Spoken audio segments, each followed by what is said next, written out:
We're going to see art today, but we're not really in a typical museum like you're comfortable in most cities, indoors and generally right in the middle of everything else. No, today we're venturing much farther out, and we're going upstate New York to the largest sculpture park in the world, at least one of them. This is Storm King Art Center, to see monumental sculptures. Let's go.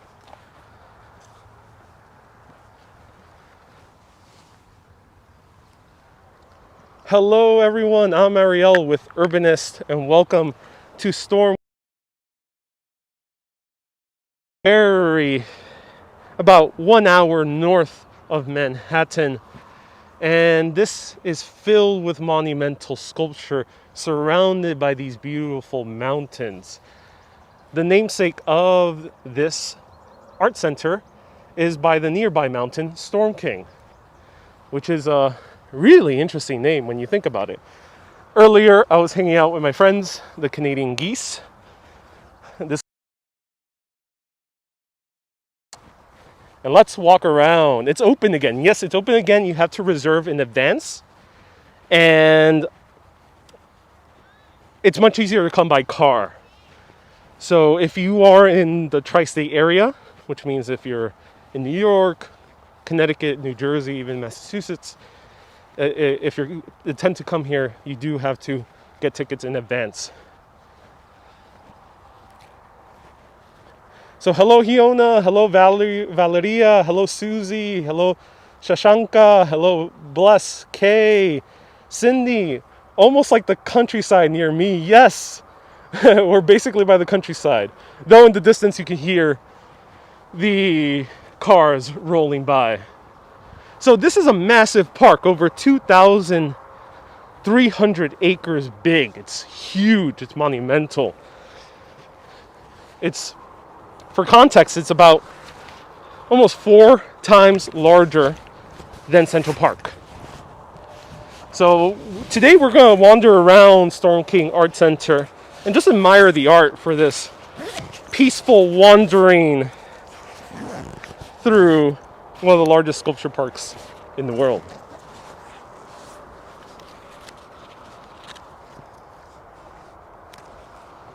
And yeah, it's a great place to social distance. It is. Hello, Wendy from Ventura, California. All right, so I'm going to do this with a few pieces of art, but I want to give everyone a context of how monumental it is, how really huge it is. So I'm going to put the camera down and walk over and show you to scale how big this sculpture is.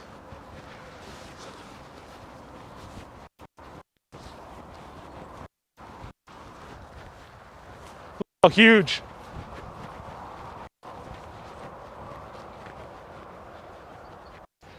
So this is a Marc de Suedeval sculpture.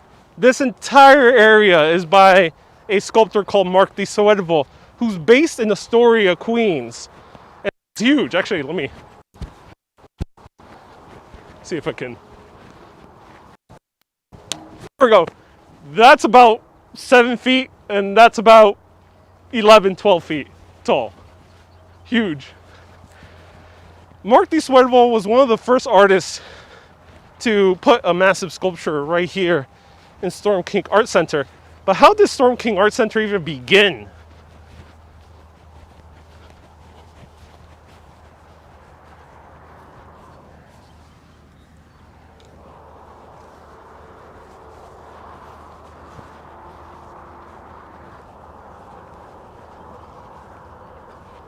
Do they have cycling tracks? You can rent a bicycle and cycle around.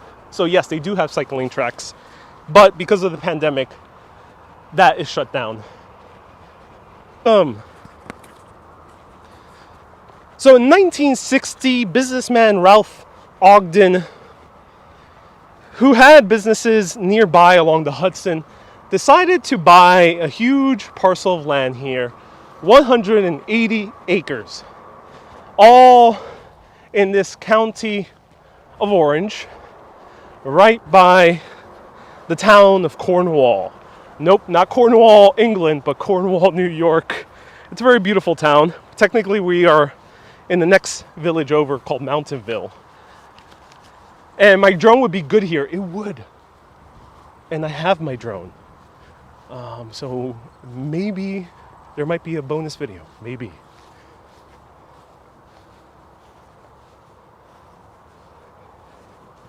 So this is currently where we're located. We're located in Orange County, New York, within the town or the village of Mountainville, designated there in red, 1 hour north of Manhattan. You can come here by Metro North or via car. And the namesake of this place is Storm King. It's a mountain 1,310 feet tall. So that's taller than the Empire State Building. But where does a name like Storm King come from? Well, for that, we have to go back to an artist by the name of Nathaniel, who lived nearby, and he was very involved in the community.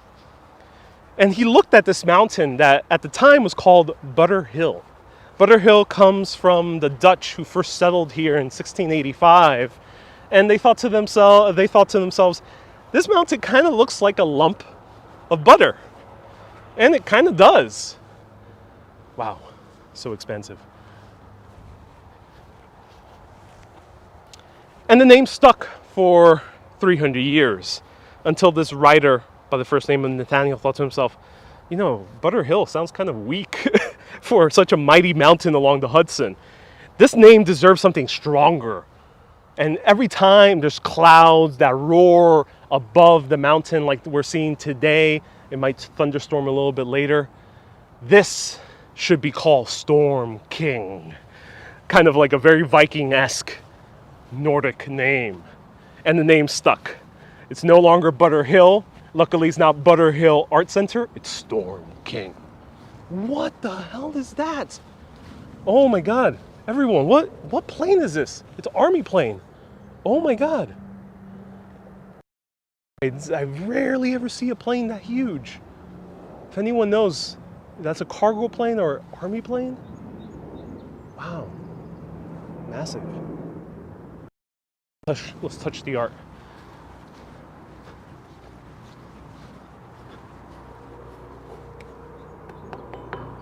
Pure steel.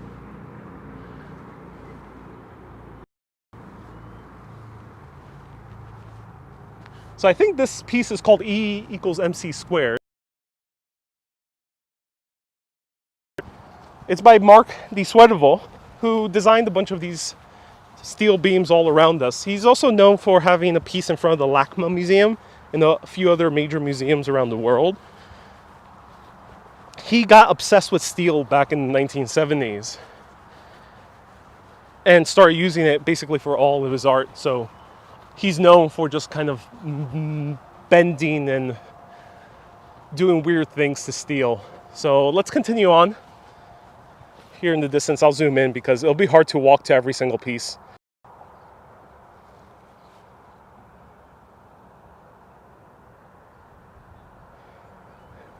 I would like to give a gentle reminder, no talk about politics here on Urbanist. There are many other awesome places to do that. Urbanist is all about cities and history. We only talk about politics if it's more than 100 years old. So just a kind, gentle reminder.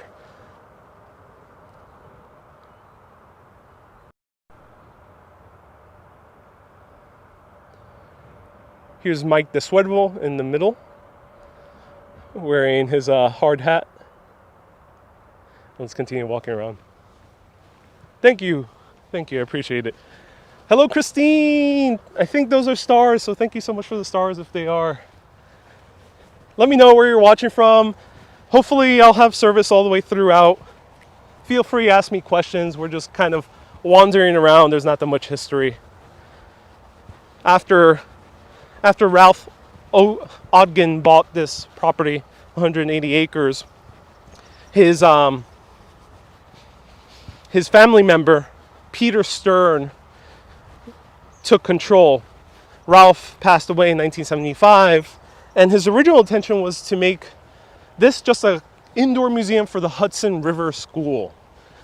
Now, Hudson River School was this group of painters that popped out in the mid-1800s who were famous for painting these huge, beautiful landscapes in immense detail.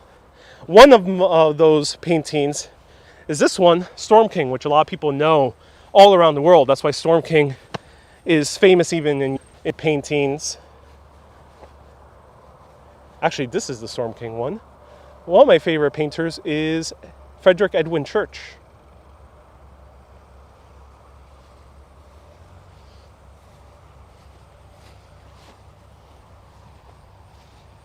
Wow.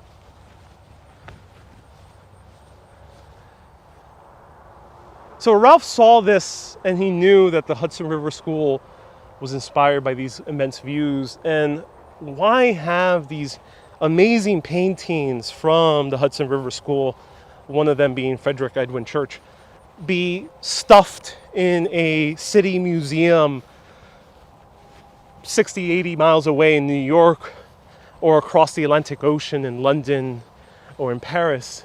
Instead, it's better to have these Hudson River paintings here in the Hudson River. That never really got fulfilled because he quickly shifted due to his friend Peter, his family member Peter Stern saying, wait a minute, we have such an expansive space. Maybe we could put some sculptures. And at first they put some European sculptures that they collected all around on their travels. But quickly, they started getting new sculptures, like Mark de Savo over here.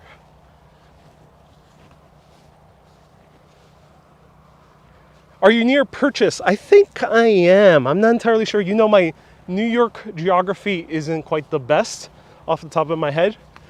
So I don't know if I'm nearby Purchase, but I think if I were to estimate, it might be not that far away.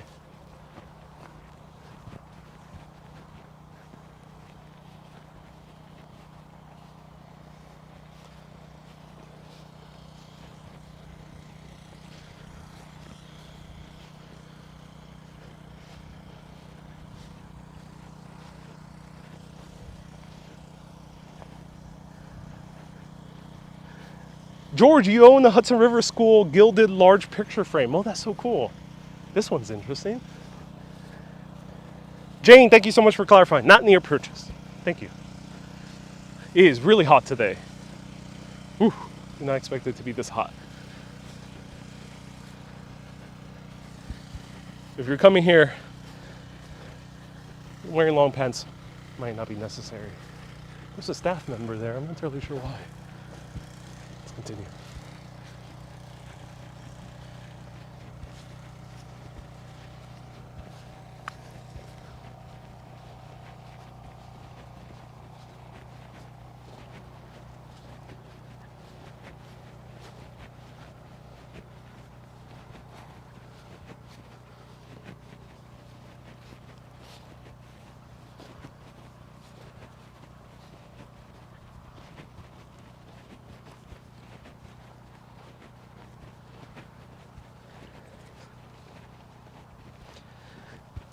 Then in the late 1970s, early 1980s, I think it was a little bit later than that actually,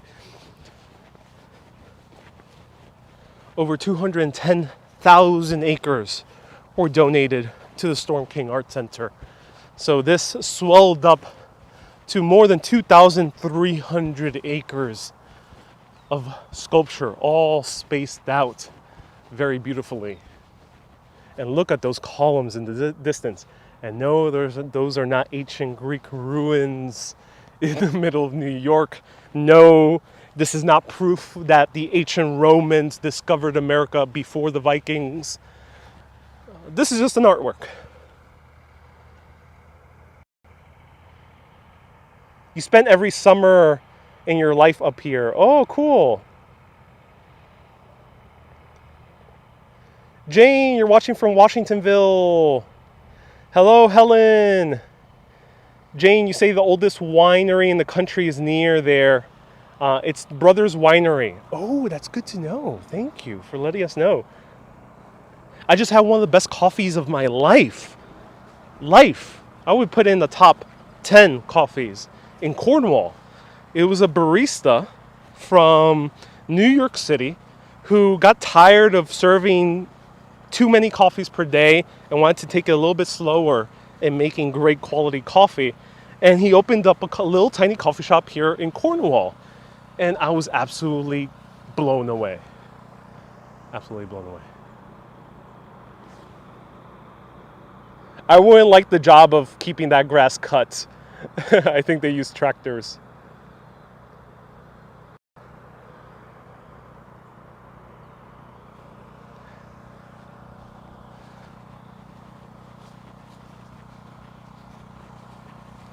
So I hope you don't mind my wandering camera. I'm just absolutely blown away by these magnificent views.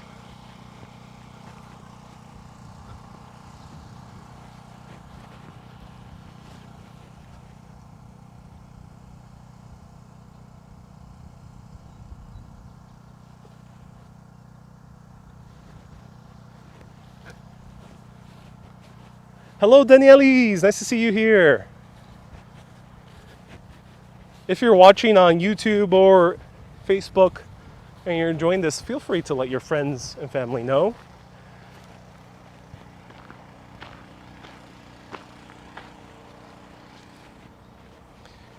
And I feel like going towards the woods. Let's go.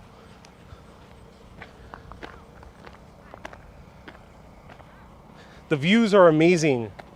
I am at Storm King Art Center in upstate New York.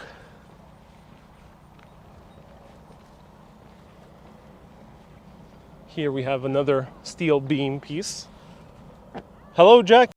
Hello, Regina. It looks like a wave. Oh, looks like a wave in the middle of the grasses.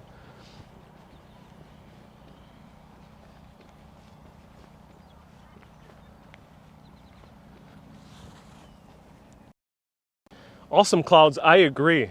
Okay, everyone, we're literally just going to be strolling around. The art is very wide apart. So for this video, I recommend grabbing yourself a good cup of coffee or a tea, or if it's later at night, a good cup of wine or a beer, and just chill out with me. Feel free to ask me any questions. If you don't have any questions, let me know. What are the most beautiful landscapes you've ever seen in your life? This pretty much up there. I haven't seen landscapes this gorgeous before. So there's not that much history. So I hope you enjoy the beautiful slowness of exploring a gorgeous art center. And there's a dragonfly. Oh, so cool.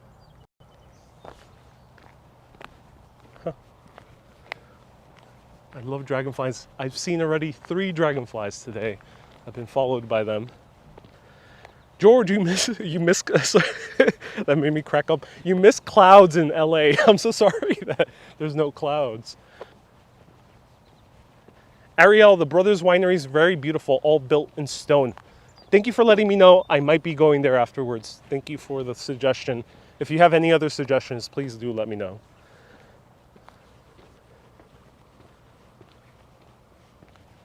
Leah, you say it's a big place with lots of sculptures, and there's a bus that takes you around. Currently, the bus is not available, so you're forced to do full walking. But the opportunity here is that since it is the pandemic, there is no tourists.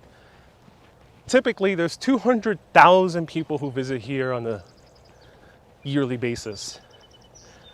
Especially in the summer, it gets very filled up with lots of people taking selfies at these sculptures. But basically, since they significantly limited the amount of people who can come in, we basically have the place to ourselves. Except for the people who have been walking behind me for quite a while.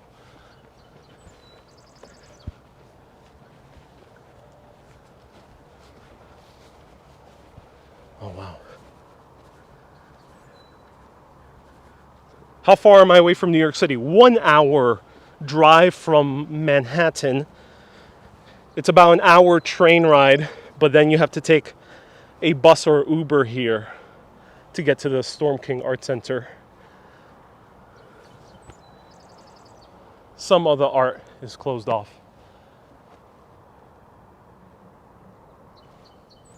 Amazing. Awesome.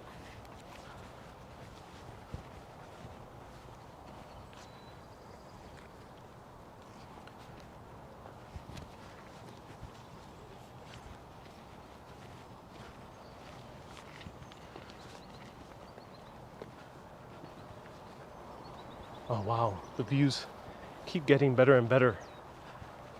Now, this pandemic for me, oh, gorgeous bird.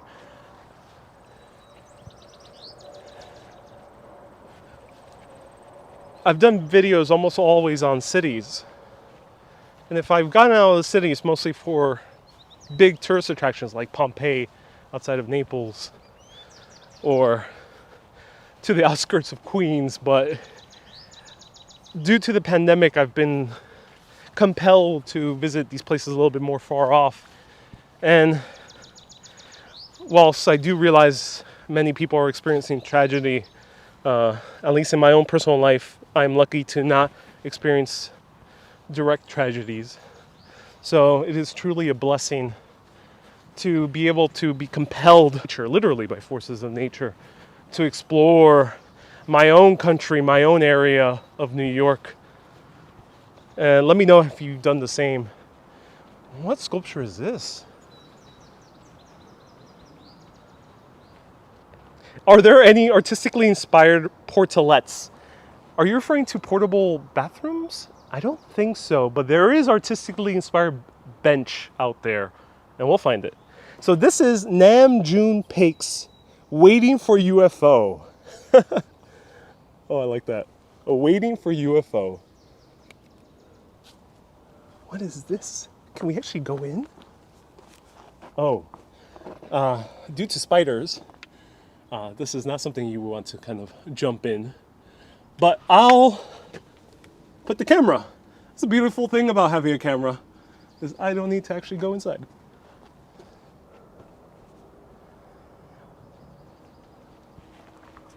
Oh, wow. Okay, everyone, I gotta grab a cup of water. You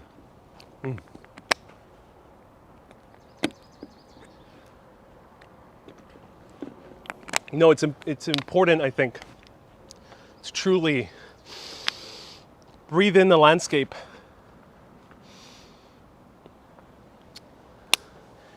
More often, we're always rushing in life, going from place to place, trying to see everything as fast as possible. But sometimes you gotta slow down and let the butterflies fly to you.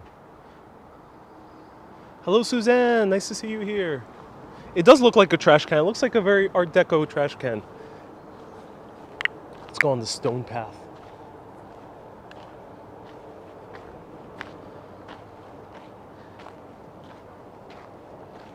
Oh, it's nice to be in the shade.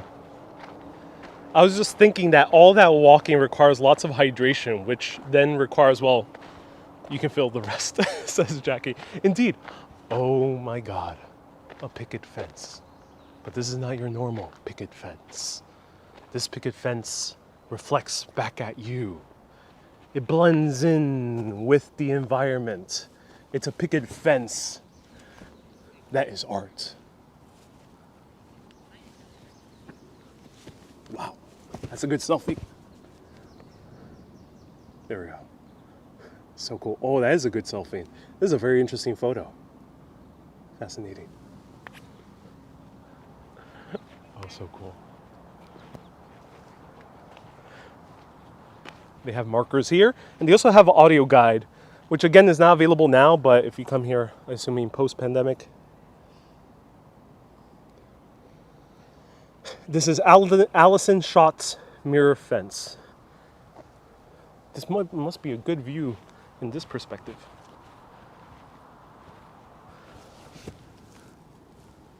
So cool. It blends in.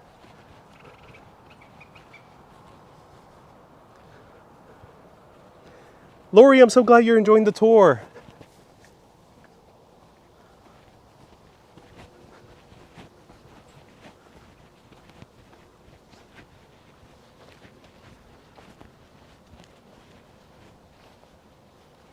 You know what? I am going to continue this way. If you want me to show you anything, please do let me know in the comments.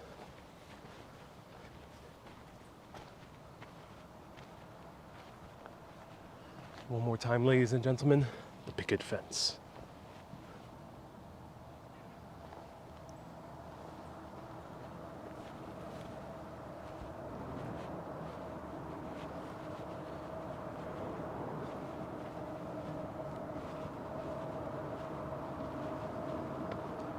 Imagine the colors in autumn.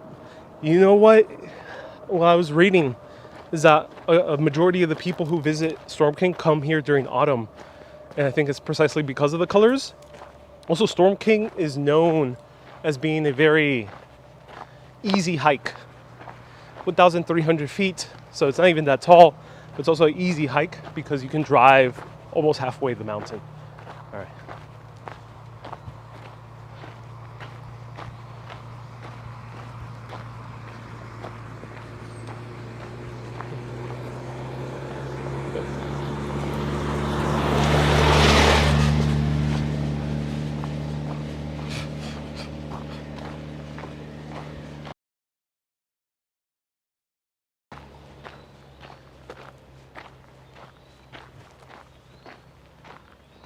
Probably better without all the crowds.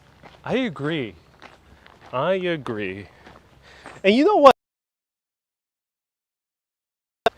I know many of you who are watching in other awesome places, you're also nearby museums or maybe outdoor parks or nature reserves that are probably all to yourself as well. So George, for example, is in LA. I assume you probably can really deeply enjoy LACMA, outdoor space all to yourself, basically. Or Phil, who watches from Cornwall, England. You can enjoy the beautiful cliffsides basically all to yourself at this point in time. All right, which one is this? This is Anthony Caro's Bitter Sky. And painted steel, installed in 1983.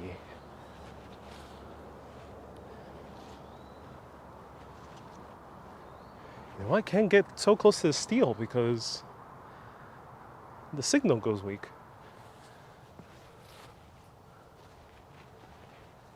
LACMA is closed. Oh, I'm surprised. Well, I'm not surprised because California is having a little bit more issues here in New York. In the late 1950s, says Jane, to the early 80s, many kids from Long Island and the boroughs went to sleep away in camp in this area. Yeah, you know what? When I was a kindergartner, went to kindergarten in Queens. And if you're from Europe, kindergarten is basically before first grade. And we took trips to Bear Mountain, which is a little bit before Storm King. And I always have one of my earliest memories of like traveling outside the city was going to Bear Mountain. Look at this one. Not a natural boulder. This is yet another sculpture.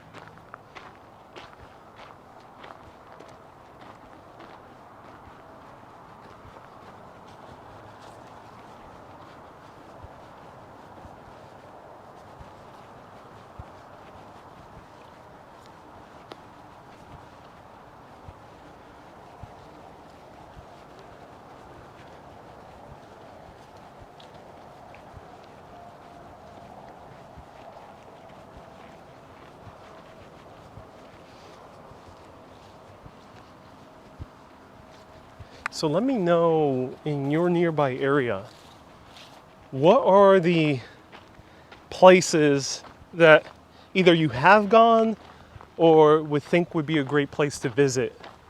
Let's recommend new places to all the other urbanists who are tuning in. Let me know. What are these secrets similar to what we're experiencing here at Storm King Art Center? that are worth visiting.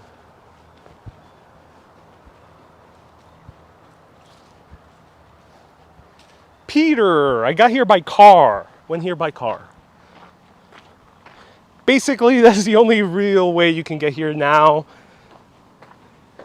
Unless if you want to spend a lot on taxi. Here's a massive mushroom. Whoa. Everyone, I haven't seen a mushroom this big.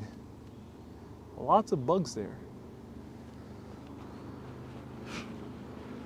How many miles do you need to walk to see all the sculptures? I don't know.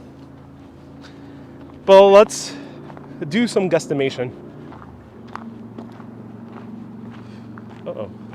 There's a lot of these tiny little flies. Let's do some guesstimation. In order to walk the perimeter of Central Park, which is about 800 acres, you would require about 4 hours. So I imagine a lot more. And I wish I could go another direction. We'll continue on. We'll hammer forth. Oh, okay, I see. There's more sculptures down there.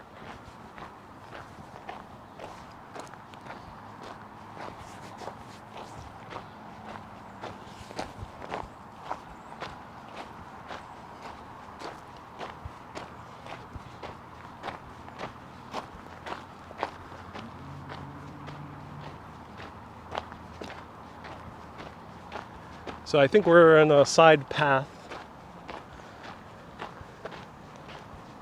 So hopefully we'll get back to the main path. Are there wild animals? There's geese. Haven't seen any other wild animals, though in Storm King there are snakes. There's otters as well. I think there might be beavers, but don't quote me on that. Sculpture? Oh no, just the rock. We'll get to the sculpture soon. Lions, tigers, and bears. No lions and tigers and bears here, George. Maybe a bear, but those I think might be a little bit more upstate.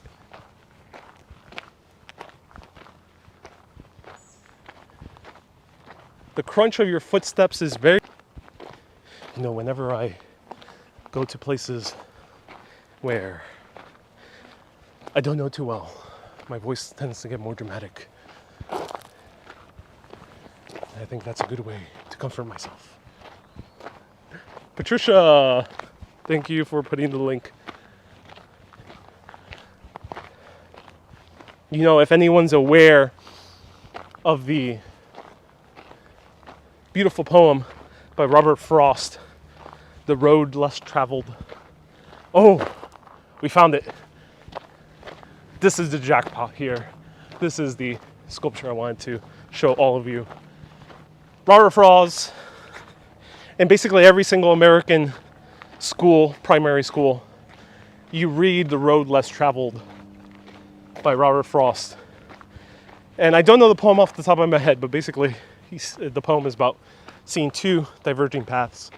One is a well-traveled path, similar to this one. The other one is more kind of a dirt path. And he thinks to himself, which one should I take? And he chooses to go on the road less traveled, because maybe there's a little bit more adventure. But that's always the risk you take when going on any road, any path in a large expanse like this. You might take a risk. It might lead to not that much to see. And I think that's the beauty of live video. But we're gonna go here. Let me show you these two sculptures. And this one looks like a sunken house.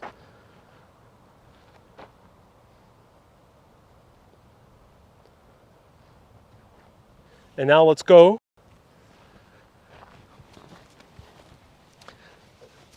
to this amazing sculpture once the kids end up taking their photos.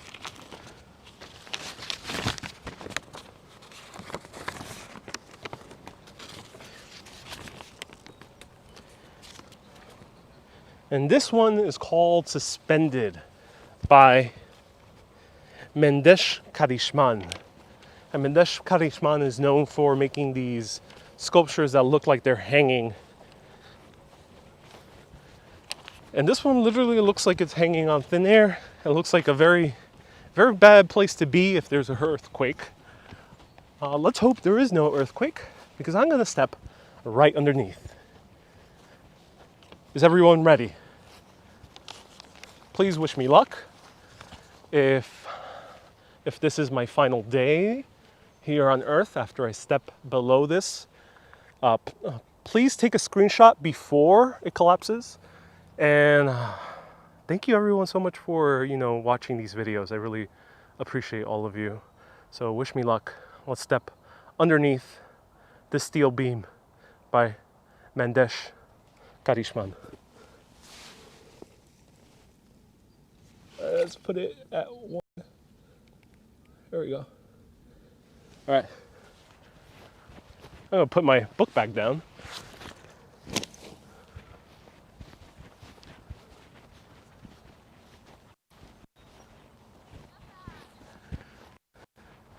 So apparently, this on windy days starts shaking. All right, everyone, someone take a screenshot. Ugh.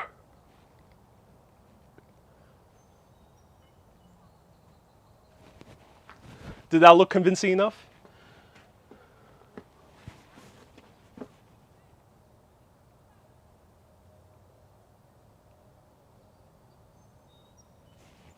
There we go.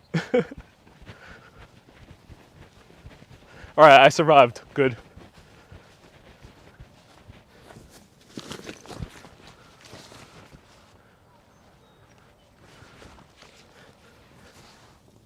Ladies and gentlemen, I survived. Oh, thank God I survived. Now let's go all in together, shall we? So this is apparently reinforced. And right now we're underneath it. Apparently it's reinforced.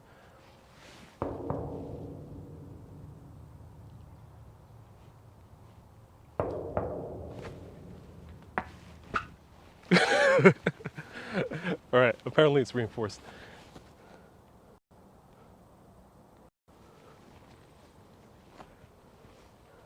Not my time to go. No, I don't think it isn't. Nope, it's not. Gorgeous sculpture. Gorgeous. I can stare at this for days. But let's continue exploring.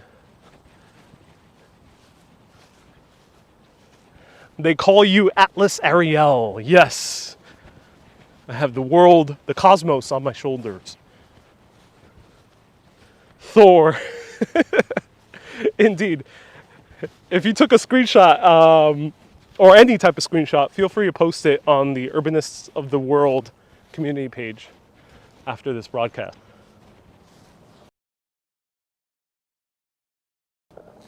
I think they did a pretty good job at marking the paths.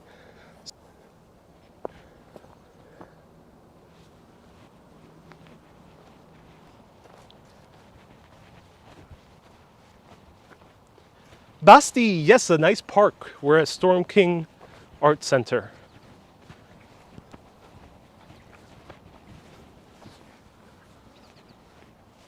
And what is this? Oh, wow. Look how huge that one is. Let's zoom in.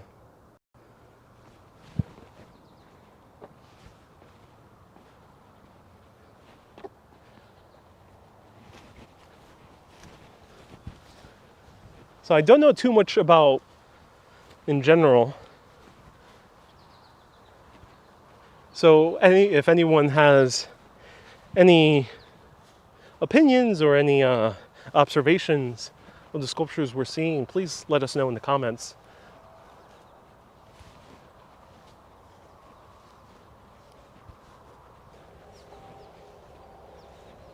Beautiful tree right there in the middle. This one looks like one of the play centers in a McDonald's. I don't mean to make light of the art, but it does look like it. You know, I've always wanted to go to St. Michael's Mount. Note to self, don't stand underneath the major sculptures. All right, everyone, where should we go? Where should we go? It's a truly aimless walk. But sometimes, I think many of you already know, my philosophy of travel sometimes is good to be absolutely aimless. You don't always need a direction in life. You can just sometimes take the road less traveled.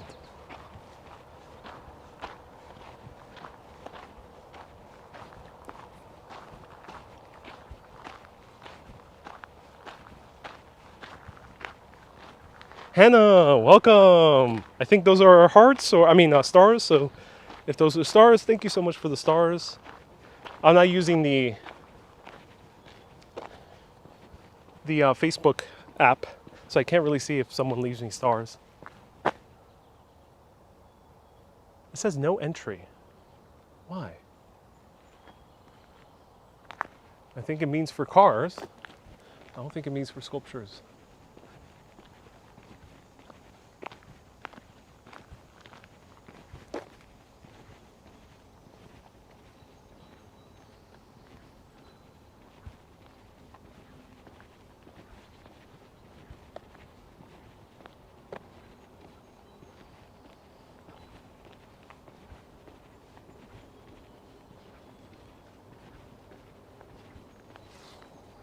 So I actually had a picture of ram dish. Do I still have it here?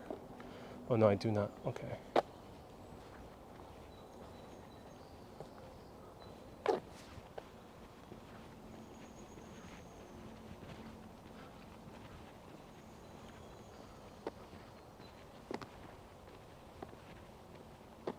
They were stars. Thank you so much, Hannah. I appreciate you. Big hearts to you. Oh wow, I like this squiggly line.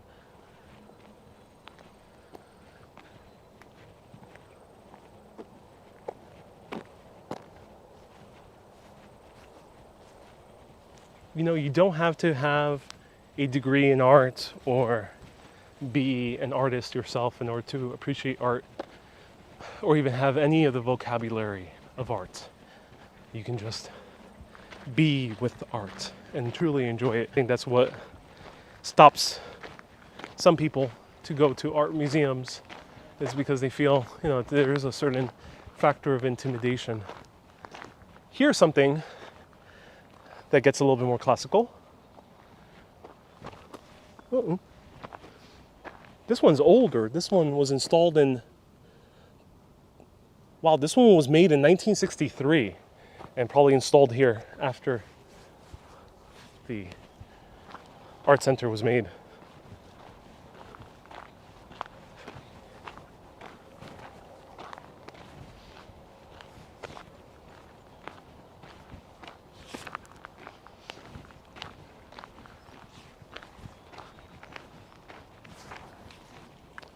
Here's a few more.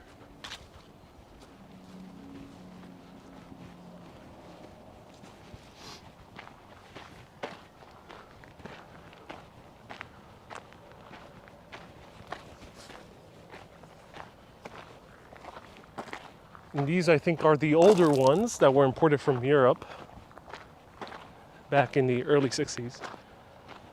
And this one, from distance, it looked like an antenna. I think that might be the intention.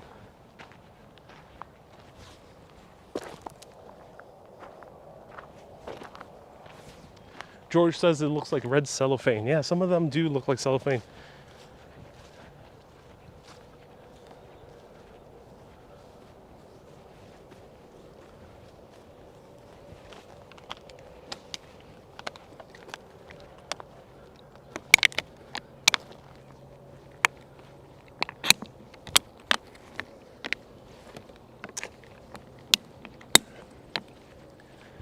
check these out. Oh, I like these. Huge eyes. Are bikes allowed here? Yes, Burns. Actually, because of the pandemic, here you can only rent a bike. I don't think you can bring your own bike. And because of the pandemic, they're not having bike rentals. But normally, yes. Maybe it is just an antenna. No, it's not. It's a piece of art. But I think the intention might be to make it look like an antenna. But again, don't quote me on that.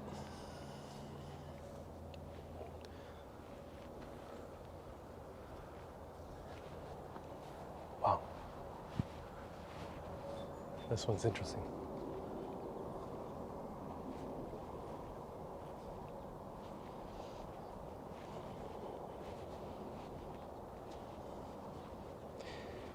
This is by Louise Bourgeois, and it's called Eyes. Installed here in 2001. It's made out of bronze, silver nitrate patinas, and electric lights, so they do light up at night.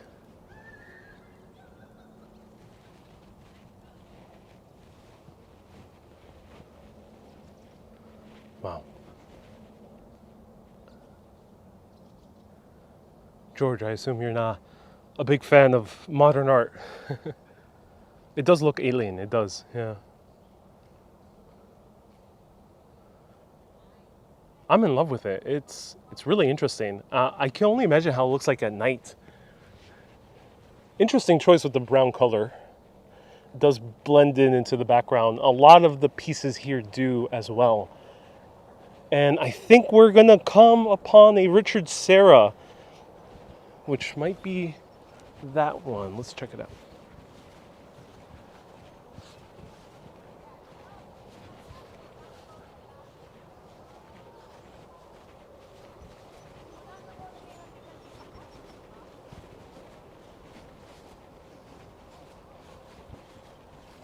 Jackie, you like it? Oh, cool.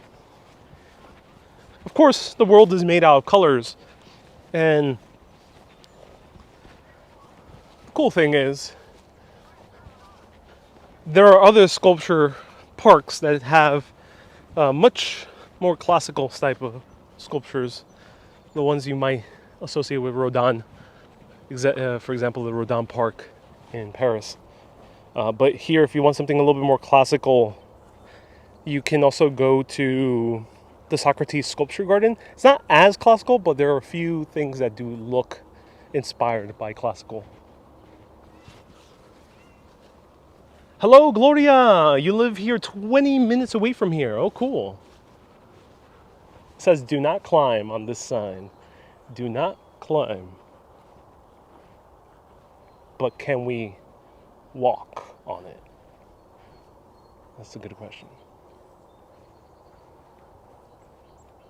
You know, this looks to me like Lincoln Logs, which I used to play a lot with as a little kid, and I sometimes would make some abstract structures out of Lincoln Logs.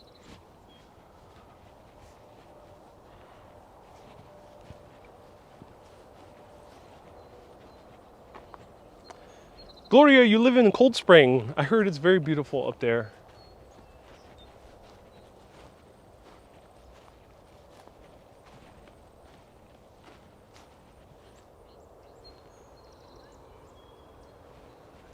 Okay, so let's see. Where can we go next? Can I sit on it very gently? I think you can. It says do not climb, but this says nothing about sitting gently or even sitting forcefully. Antique Village, Metro North. Oh, cool.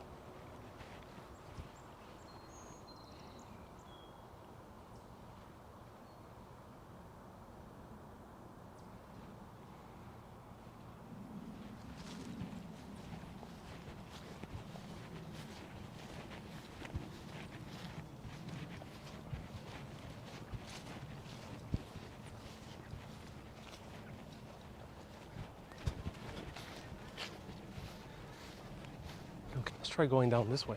See what's down there.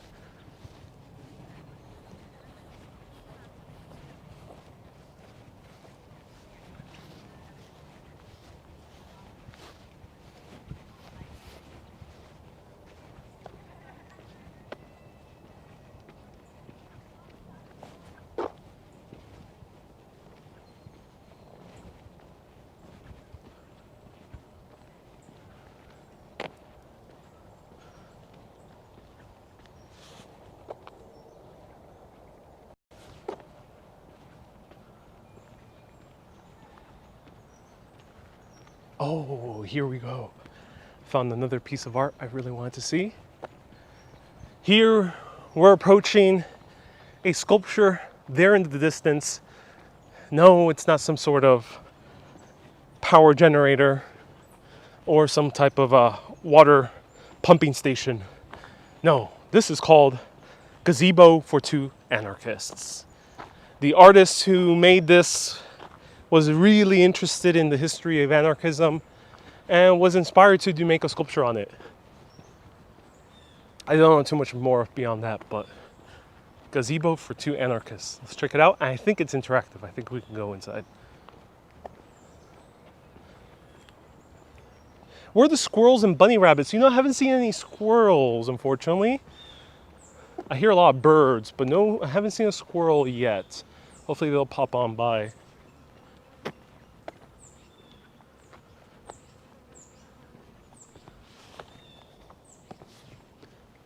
Gloria, you said many people are moving into the village, are from Brooklyn, Bronx, or NYC. We're only 50 minutes away from Grand Central. Yes, that I encountered with a coffee shop in Cornwall, New York. And it was owned by a guy from Brooklyn. So, yeah, you're right. There's a lot of people moving here from the city who want a little bit more space and a little bit more nature in their lives. Reminds me of Shakespeare, says George. Much ado about nothing.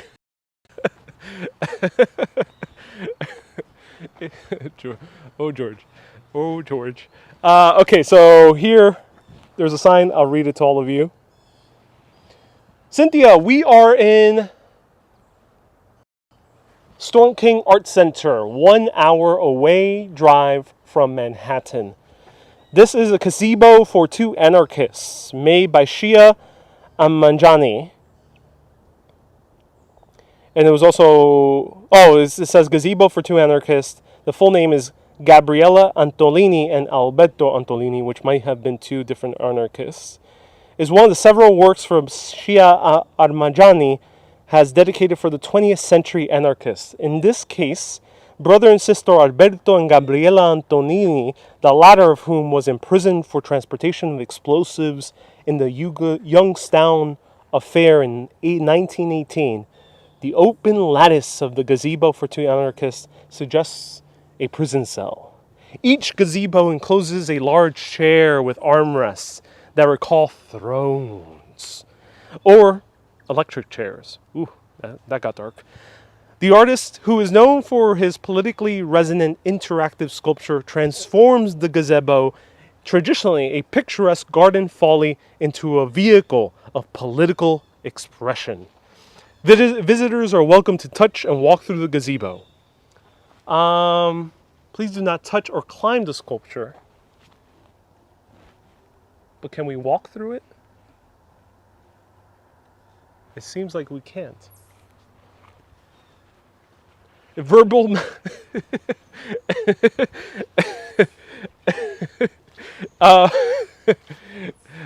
George, maybe.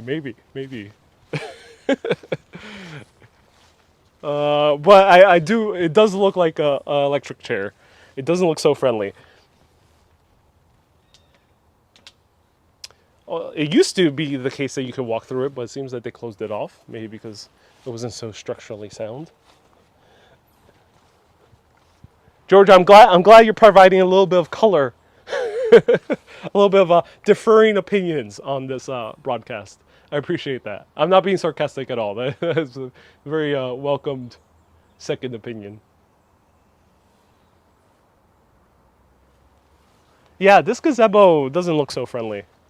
But this stream does. Look at that. Leads to an underground stream. So cool. Here, one more time, a gazebo for two anarchists. Or do you prefer saying gazebo?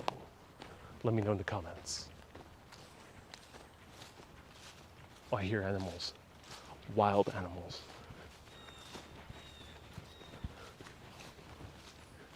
Let's see if we encounter a bear on this beautiful walk through the wildernesses of New York.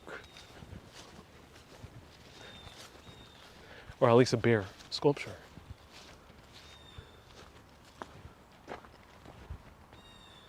Kids probably play too much on it. Yeah, I would not doubt that. I would not doubt that. Kids here get very excited, just in general, when I see my general observation going to different sculpture places in the US. I always see kids going rampantly playing on it. Gazebo! A lot of people like saying gazebo. Yes, I usually say gazebo too. I do hear a lot of people sometimes say gazebo. I'm not entirely sure why. Maybe it's a European thing? Let me know. This is not a sculpture, but it looks really cool. You know what? Let's talk a little bit about geological history. Look at this rock. It's filled with moss. Seems like there's lots of fungus growing on it.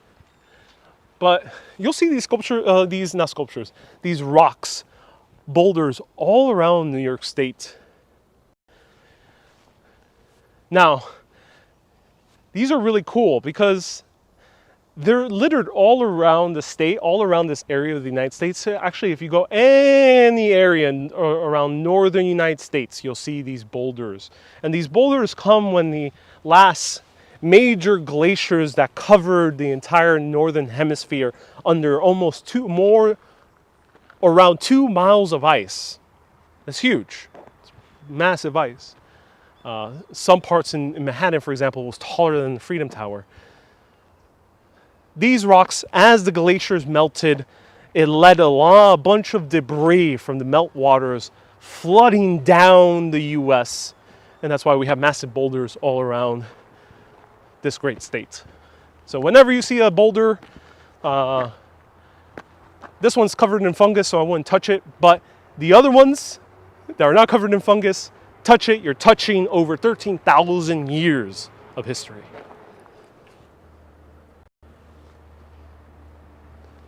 I saw a face on that rock. Oh, that's so interesting.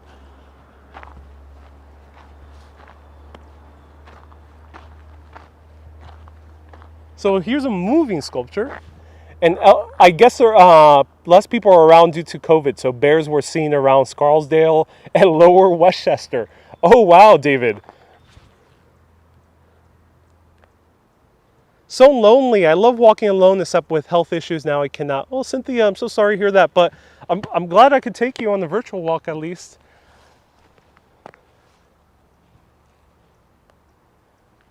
You know, I'm doing this video alone. I came here with family. As you know, many of you already know, I've been traveling around with my dad. But if you're coming here, yeah, it's fun. Come here accompanied. I think it's a little bit more fun. All right, let's see where we can go. Where are we? We're here. So we reached pretty much the end. We can go all around here, and we'll go back here, but we gotta go to the south fields, I think. So we gotta do a crazy walk. Okay, is everyone ready? We're gonna walk here, and I think we're gonna walk on this trail. Yeah, we're gonna go all the way around this trail. Down, down, down through here. Let's go to the south fields. Kind of a massive walk, but we can do it. Are you guys ready? You guys ready? You got your walking shoes?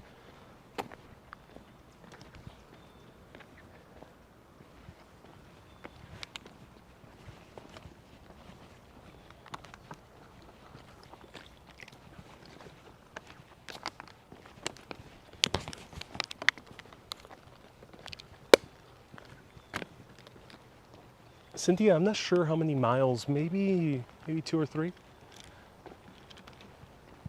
maybe a little bit less.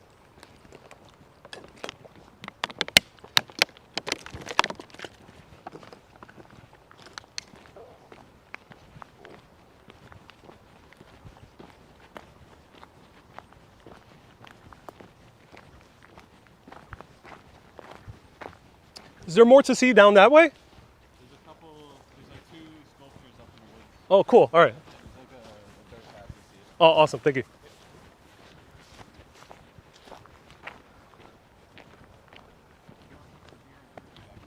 Oh, ooh, that's good to know. Awesome. Ooh, deer and turkey. All right, let's take the dirt path. Burns, you're still catching your breath. So let's see some wildlife. Okay, you have your walking shoes on. Awesome.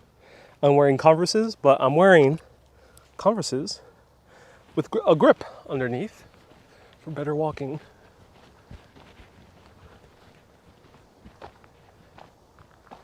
Oh wow, this literally looks like a piece of nature, but it isn't. This one's actually a sculpture. So cool.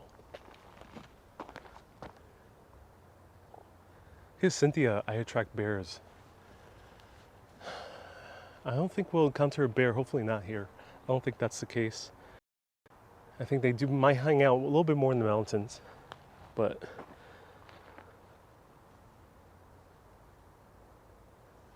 so this is Maniel Broomberg, and it's called Catskill, and it was installed in 1968, made out of polyester and fiberglass. So it's not even made out of stone. Oh, so interesting. Wow.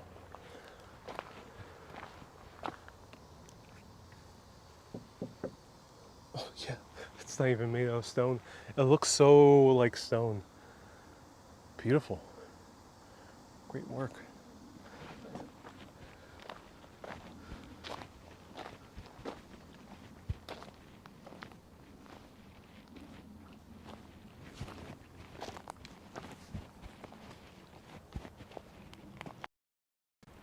All right, wish me luck. Let me know. Do you like exploring nature? Where do you go for hikes? Let me know in the comments.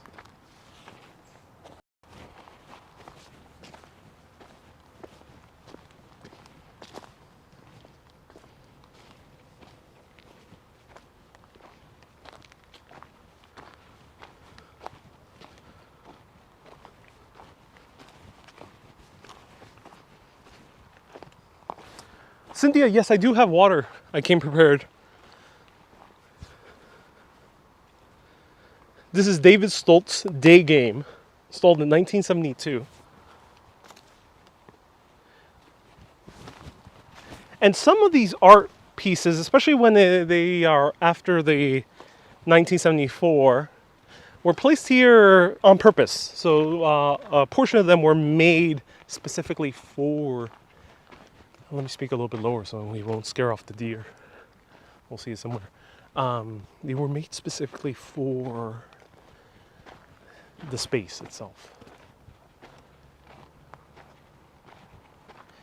Hello, Audio Slave. Nice forest. Greetings from Spain. Hey, welcome, Audio Slave. I appreciate you tuning in.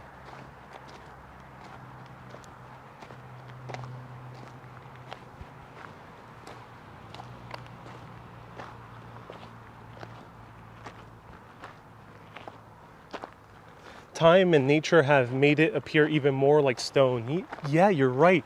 And that's kind of a really interesting effect. That you have an art piece that is meant to imitate nature, but after many years, it starts becoming nature. I like to watch my smart TV while you do the hiking, says Jane. Thanks, Ariel. My pleasure. You're watching from a comfy seat as I'm doing all the walking. That abstract metal sculpture creates a sense of movement for me. It does. It adds that sense of kind of vibrancy to this very still naturescape. What's up here?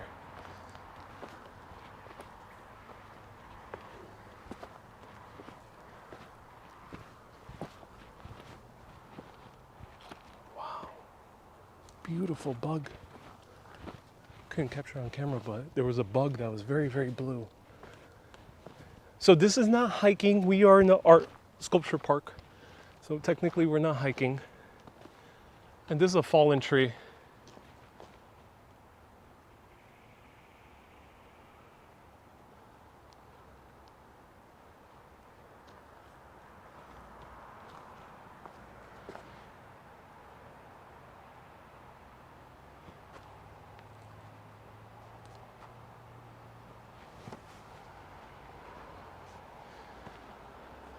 But let's continue down because I want to go back to the south field. There's only one little sculpture up there, so let's skip it and go further down.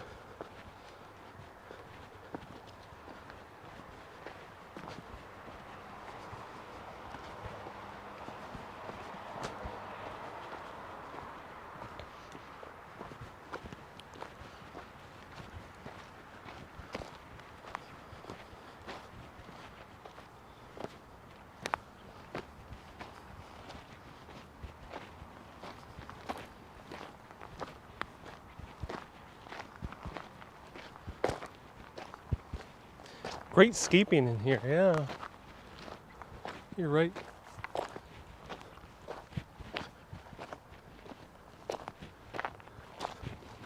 With my luck, someone would appear out of nowhere without a mask. David.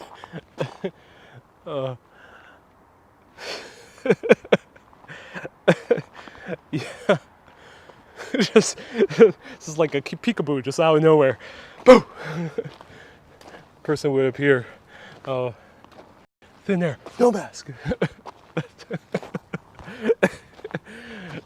That's so funny.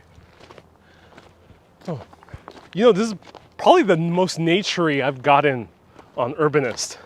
I haven't done like real wilderness on Urbanist yet. Is it humid? Yes, it's very humid. I'm very sweaty, so here's a good show of humidity.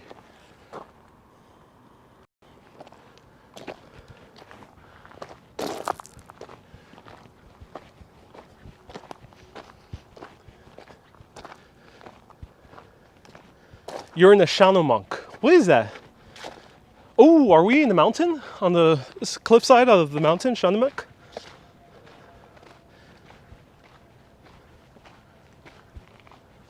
All right, we're back in sunlight.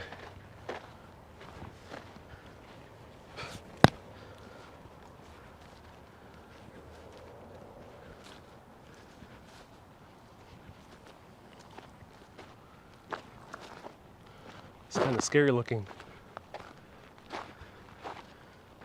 If I were to see this in the middle of the night, it would look like a gateway to a not so nice place. Maybe it is a gateway to a not so nice place. It kind of looks like a Stargate. This is called A Moment in Time. It's made out of rubber tires, stainless steel, and steel. Made by Chuckya Booker, 1953. Or it actually was made in 2004. Would you step through this gateway? Let me know in the comments. Late at night, say it's midnight, full moon, would you step through this gateway?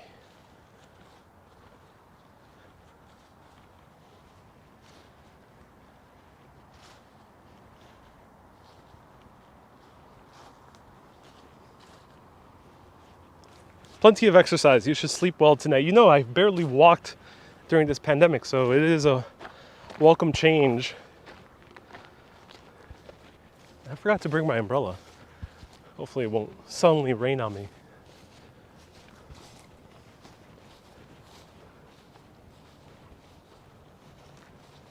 It could also be a punctuation statue. Oh yeah, it does look like a parentheses.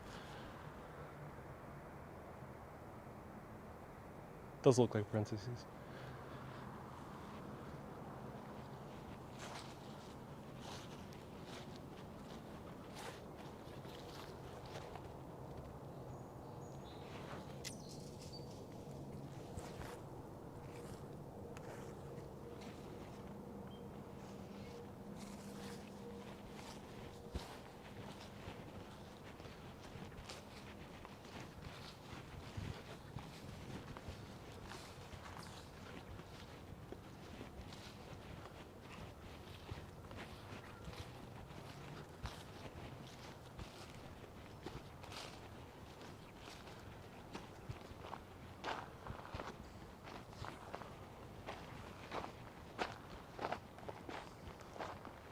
I guess you stand in the middle for a picture. I think you do, yeah. There's a lot of spider webs all around those tires. I think that's just natural.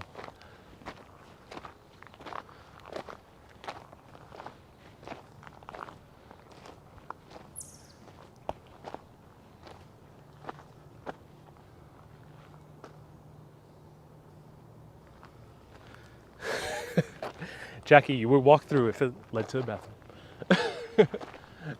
Indeed. Here's another sculpture. This is kind of playing like a hide and seek when it comes to sculptures. This might be a... Ooh, there's insects in front of the camera. They're all flying all around me. This might be a Marc di Suervo. Marc di Suervo right now is 87 years old, and he lives in the Astoria, Queens, still alive. And he still comes here, apparently, to check out his own work. All right, let's continue walking.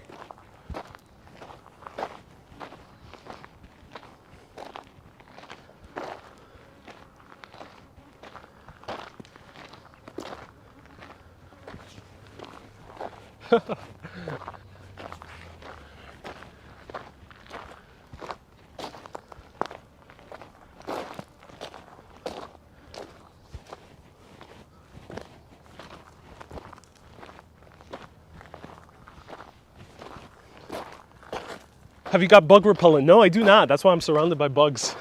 So no, I did not put any bug repellent. I didn't think it would be so buggy, but there is. I'm completely covered in them.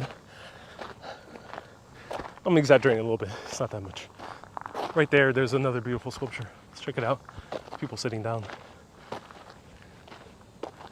Wow. All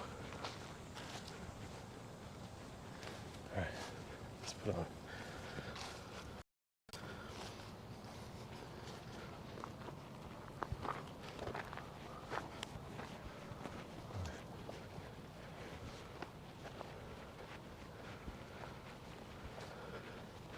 Darts. It's gnats, yeah, it's gnats.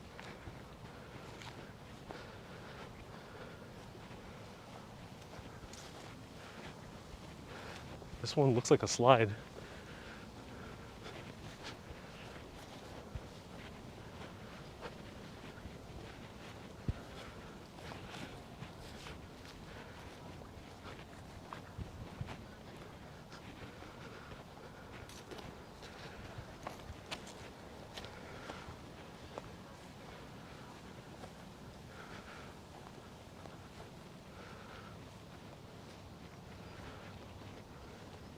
Eh.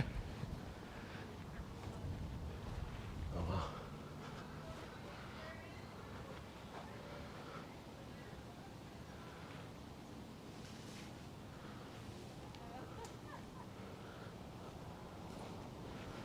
So this sculpture is Alice Aycock, Threefold Manifestation. Interesting name, number 2. Installed in 1987.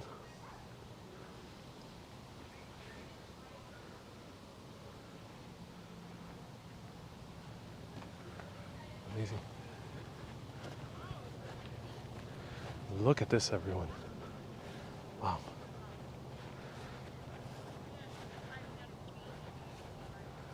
Let's soak in this view. Magical.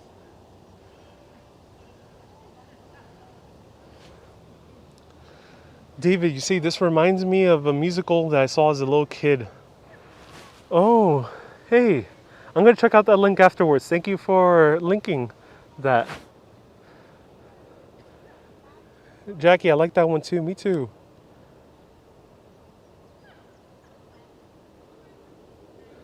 Wow. Huh. So cool to see this from a distance as well.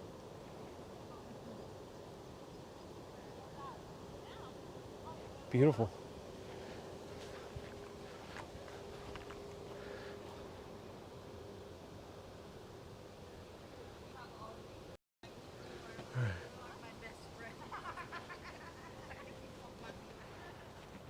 Let's go back down. Is there something around here?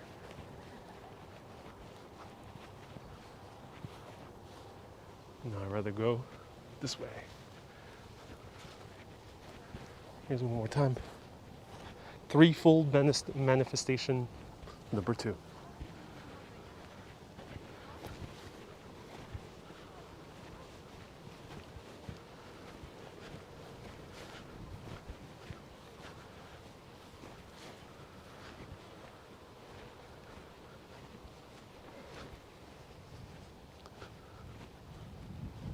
Basti, this sculpture looks like music in your ear. It does. I say it does, but I don't know what music in your ear is. Is it a song or just the concept of music in your ears? Hey, Silvina, we are in Storm King Art Center, which is in upstate New York, 1 hour drive from New York City. We're just wandering around. This is going to be a long live video, so sit back and relax if you want to enjoy some quiet time. Oh my God, magnificent.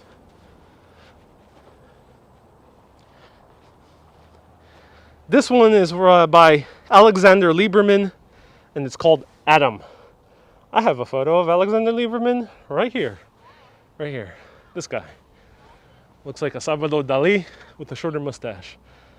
He made this sculpture called Adam. Installed here in 1970. So one of the earlier sculptures.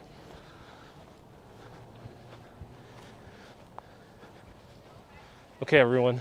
I gotta take a small seating break.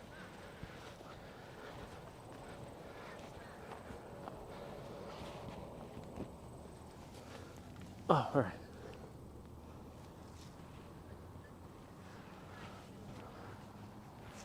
Oh.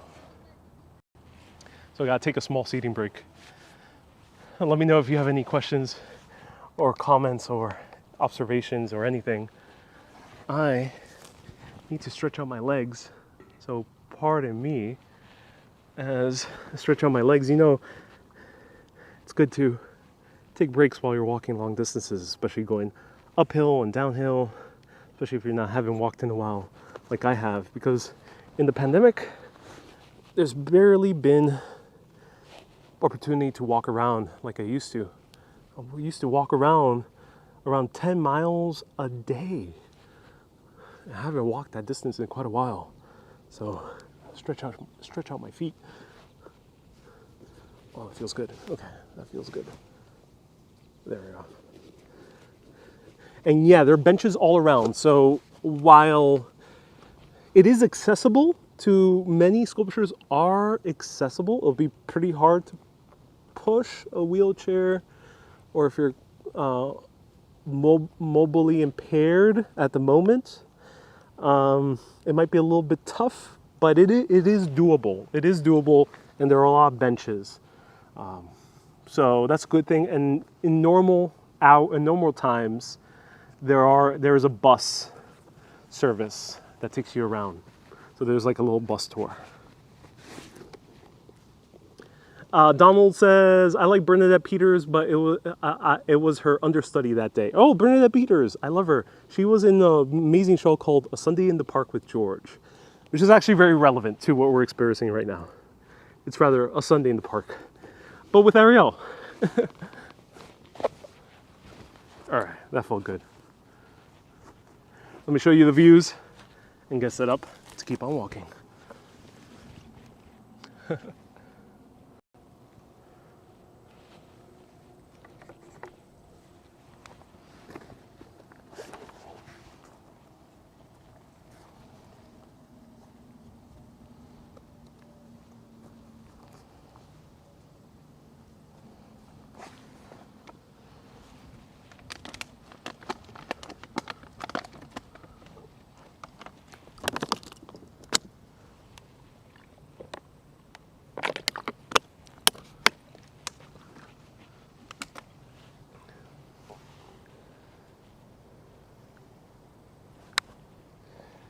Patty, no buses right now.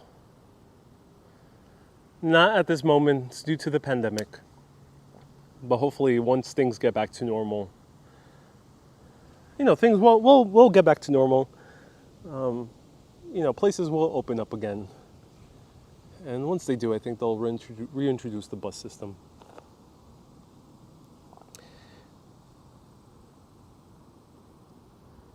I saw Bernadette Peters on the last dress rehearsal of Sunday in the Park with George. Oh, George. I am very jealous.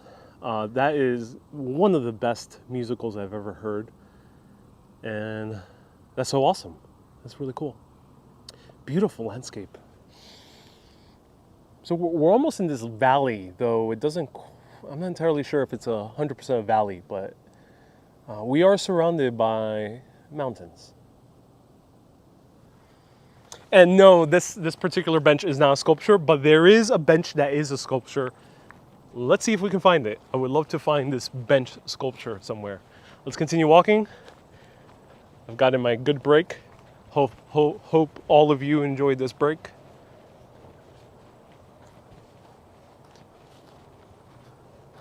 George, I'll email you about the total screw up. Oh, thank you, George. I would love to hear that story. And thank you for your recommendation on that Long Island story.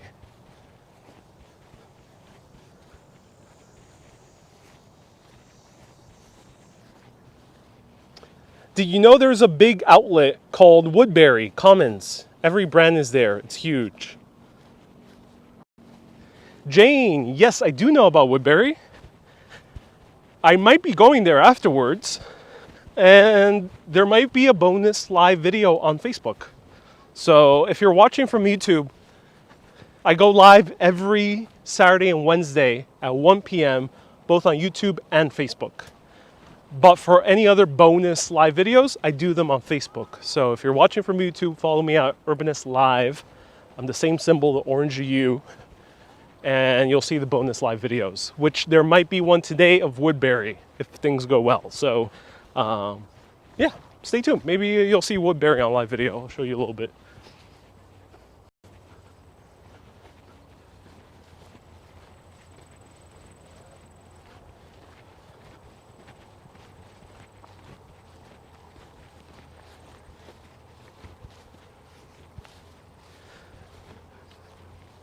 Bernadine, Orlando, Cordelia. You say, welcome to the beautiful area. It is. It's a gorgeous, gorgeous area.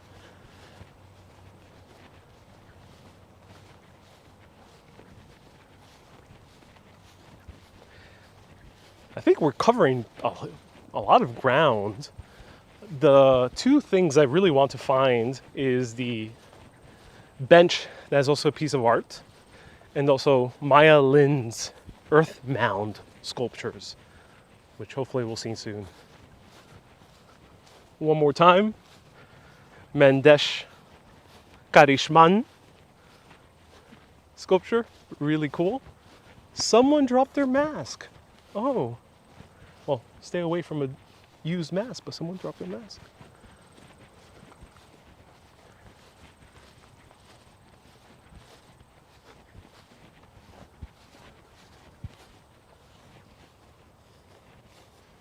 The irony, you can't sit on the bench sculpture.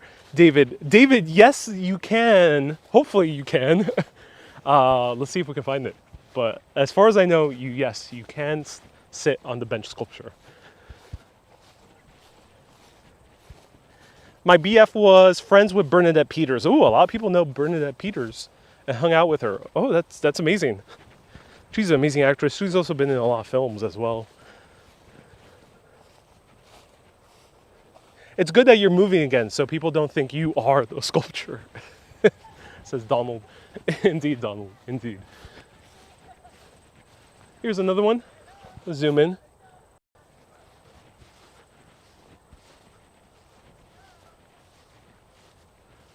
Deethy, you came here last year. Oh, amazing. I'm glad you enjoyed it. And David says there's a sculpture, the bench sculpture has spikes on it to keep people from sitting.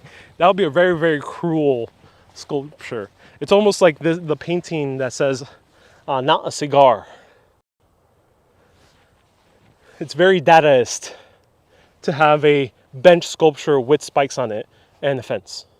I think that would be very Dadaist of the artist.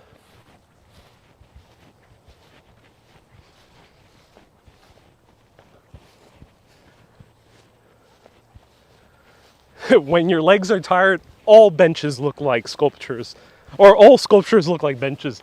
Indeed, Kay, I think you're right. The land is a huge bench.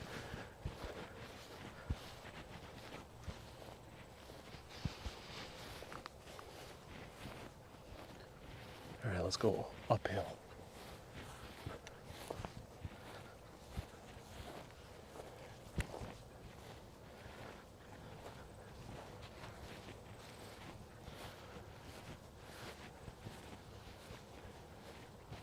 Do you know where are you by this time? Yes, I have a sense. The parking lot around where it started is that way.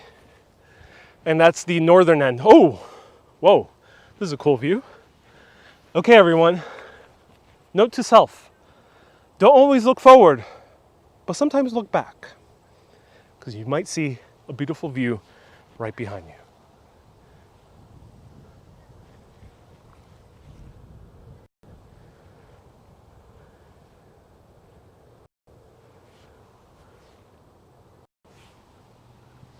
So cool, so cool. Beautiful photo opportunity. Let's get a little bit centered. Oh, wow. That's amazing. And you ship can I ship clouds out to LA? You know, I'll do my best, George.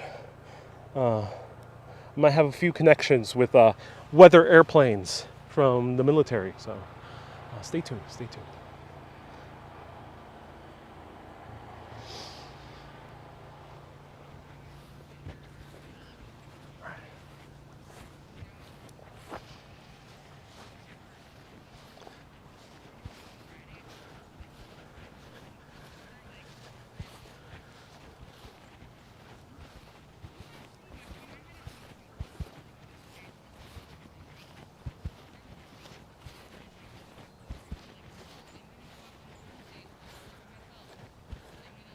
It's a beautiful Zen place, I agree. It's a gorgeous Zen place.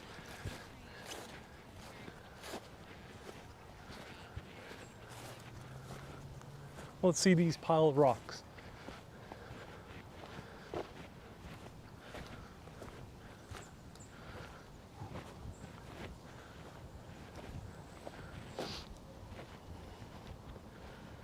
Do they give out maps before you start? Not right now, because it's the pandemic, so the staff isn't really interacting with its patrons. So no, not at this moment. But I think normally they probably do have a map.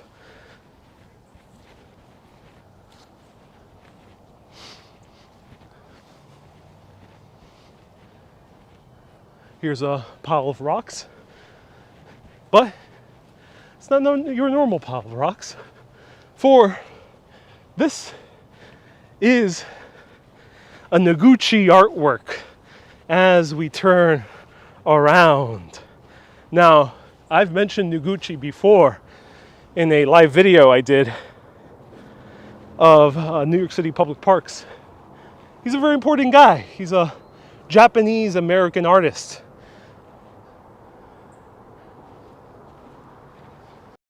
And this one is called Momotaro.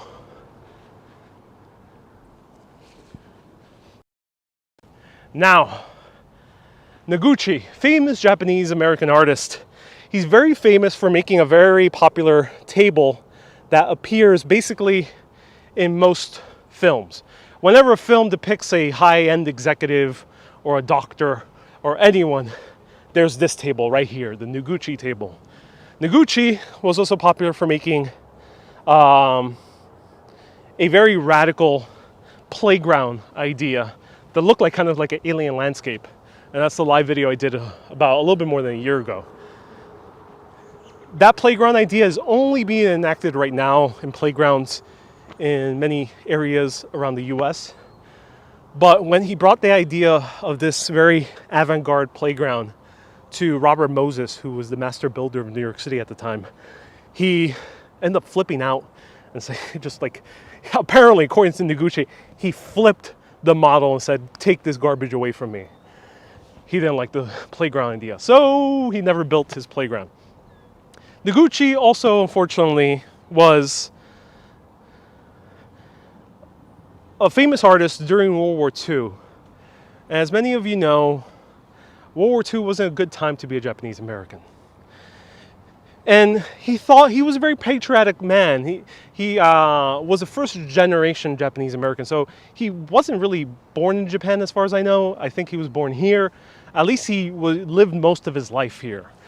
So he considered himself more American than anything Japanese. He, of course, appreciated his culture, which I'll get to that very soon. But during World War II, he ended up getting on the side of the Americans in favor of detaining Japanese Americans, though he was a little bit uninformed as to what that actually meant. And he volunteered to be detained himself in the camps out in the southwestern area of the United States of America, where Japanese were kept for a few years. A lot of their property and businesses were confiscated by the Office of Alien Property as well. Japanese Americans basically, in essence, had their livelihoods taken away from them.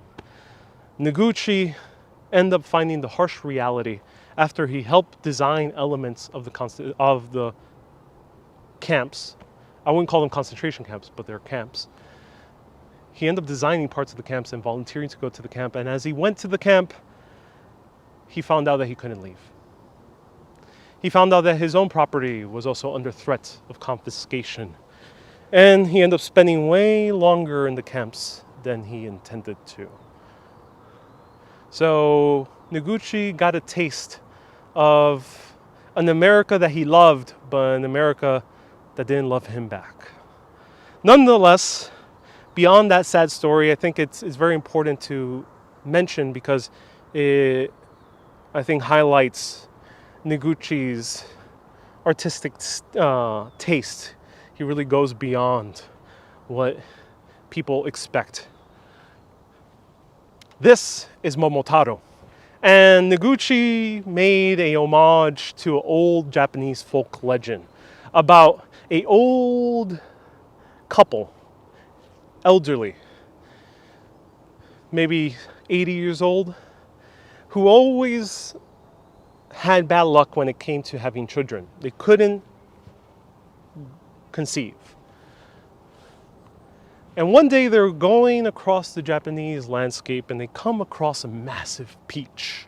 Yep, a peach, a fruit, a huge one.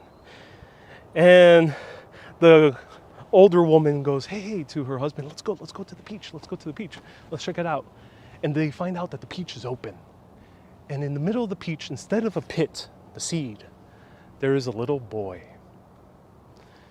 Now, why is there a little boy in the peach? Well, apparently that peach was next to an eggplant. Some sexual innuendo there. Nonetheless, the little boy was inside the peach. It was birthed out of the eggplant and the peach, and it was a gift from the gods themselves, or the spirits, I think is a little bit more accurate when you talk about Shintoism, to this elderly couple. And they took the boy in. And as the boy grew older, they were so proud that this boy, the boy was very proud that his parents took him in after he was basically left on his own in the woods. And he ended up having super strength. In order to make his parents proud, he went out to an island off the coast of Japan. Now, the Japanese name is a little bit hard to pronounce, but it means Demon Island. And as he goes to Demon Island, he encounters a bunch of demons. But before going there, he's carrying a nice, beautiful case of dumplings. Apparently, they are the best dumplings in Japan. And he comes across a monkey, and the monkey says, hey, what are you doing? And he says, I'm going to Demon Island to fight some demons. And he asks the monkey, well, what's in the case? He's dumplings, the best in Japan. Oh, cool. Can I have one? And he says, I'll give you one if you join me for the adventure to Demon Island. The monkey obliges. He gives him a dumpling. he encounters a dog. And the dog, he says, hey, can you join me to Demon Island? The dog asks, what's in the case? Gives him another dumpling. And then later on, he also encounters a pheasant and also gives him a dumpling.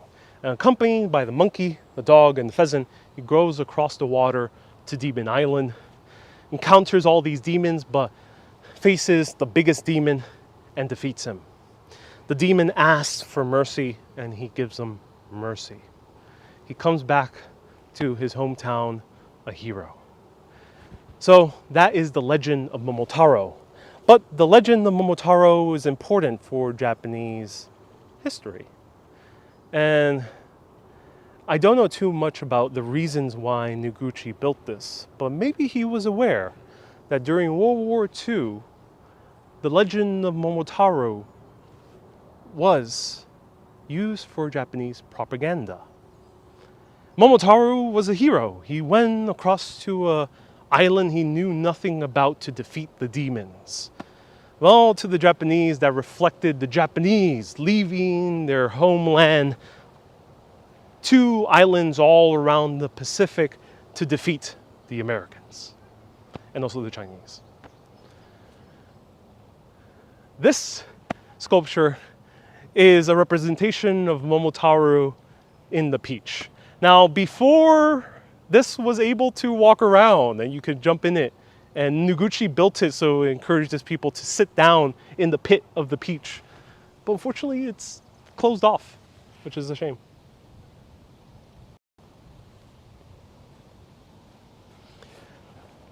So it's closed off. It is a shame. I would have loved to sit in the peach like Momotaro. I hope everyone enjoyed that story. Noguchi was huge in the 80s. I agree. Yes, he was huge, and you went through that. So yeah, he's massive influence, and he has an entire museum in Astoria, Queens, right next to another sculpture park called the Noguchi Museum. And the sculpture park is the Socrates Sculpture Garden. All right, let's continue walking around. I hope you enjoyed the story. That was Noguchi's Momotaro.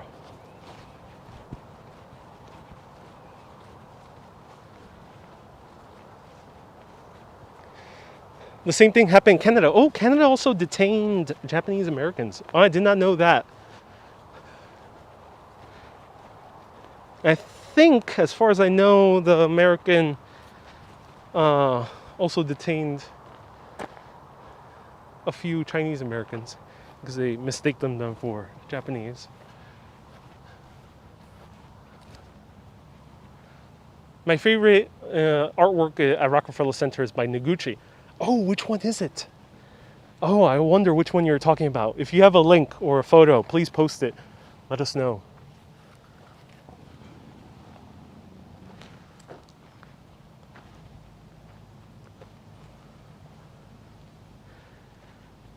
Over here are the bathrooms. So there are bathrooms. There's two, as far as I know. And there's a third one.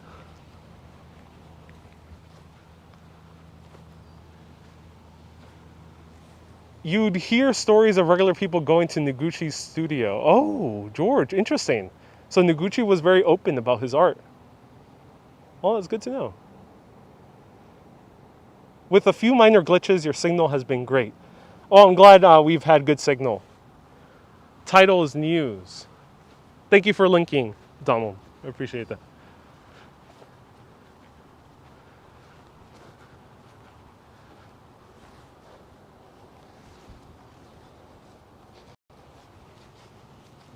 Stainless steel.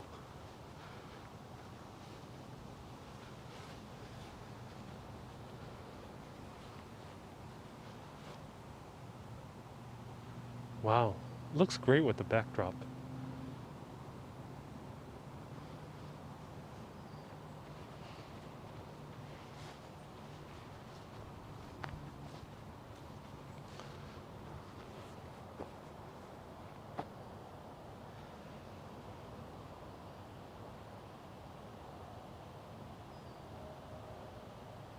Donald says, thanks for taking us to a wonderful place, both in terms of nature and art. My pleasure, Donald. So glad you're enjoying this. This is David Smith, Personage of May, 1957. Was installed here in 1967.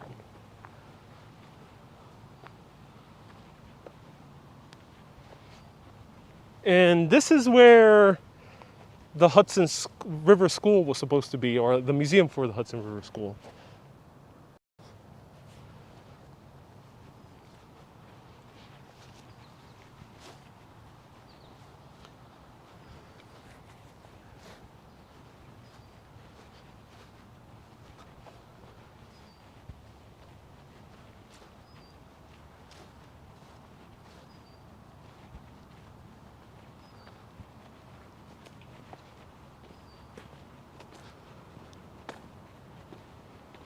Hey, the sculpture is just chilling. Now that's a chill sculpture. Joseph Philhofer. He's from Austria, and this is called Reclining Man, 1964. Made out of bronze.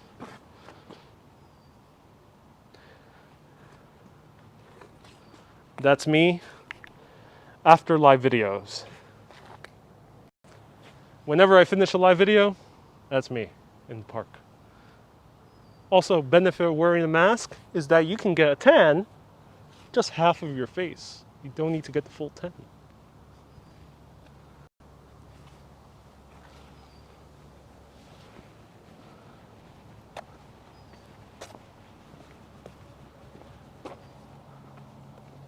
Oh, here we are at the columns that we saw in the beginning.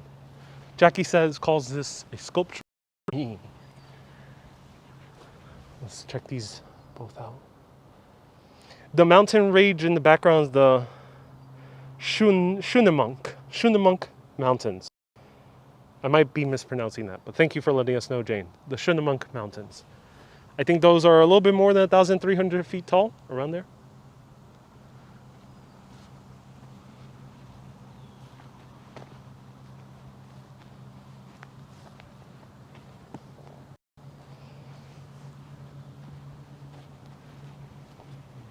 Okay, everyone, in the beginning we saw the ancient Roman columns.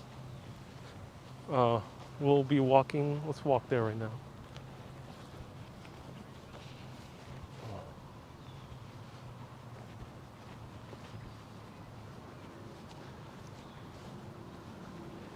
He looks at the god eyes. Ooh, what are you referring to? Sylvina. Look at this beautiful fountain.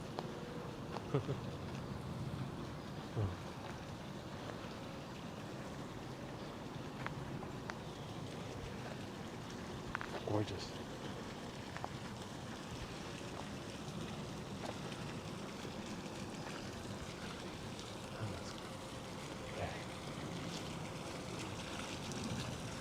All right, here is the ancient Roman columns. Or they look like ancient Roman columns. Maybe they're imported, or maybe they're reproductions. Let's see. Let's see if we can find the plaque. Wow. So cool.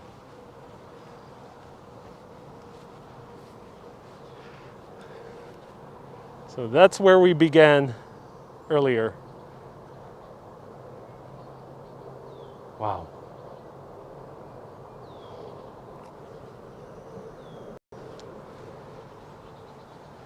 So, I've made this joke a few times.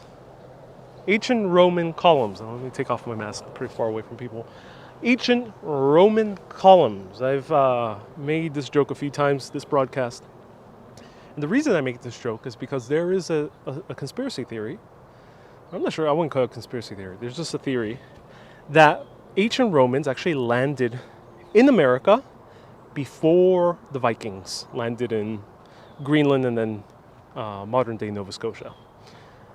Why is there such a theory? Well, it's because a few decades ago, I think it was around the 50s or 60s, a series of coins were found in the Amazon.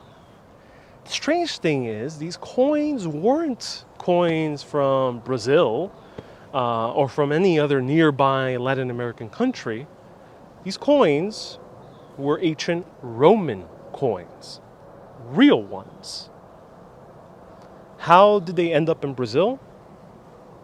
No one knows for sure.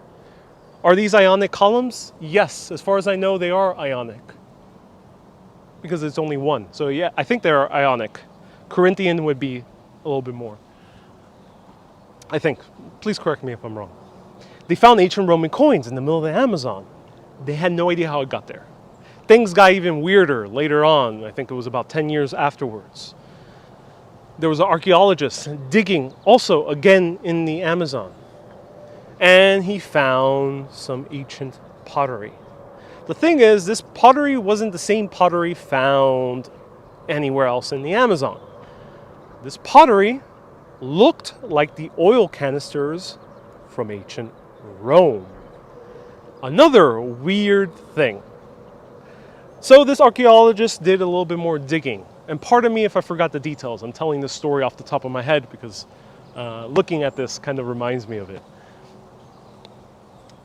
He did a little bit more digging and ended up finding out that this archaeologist talked to the local Native American tribes, the Amazonian tribes.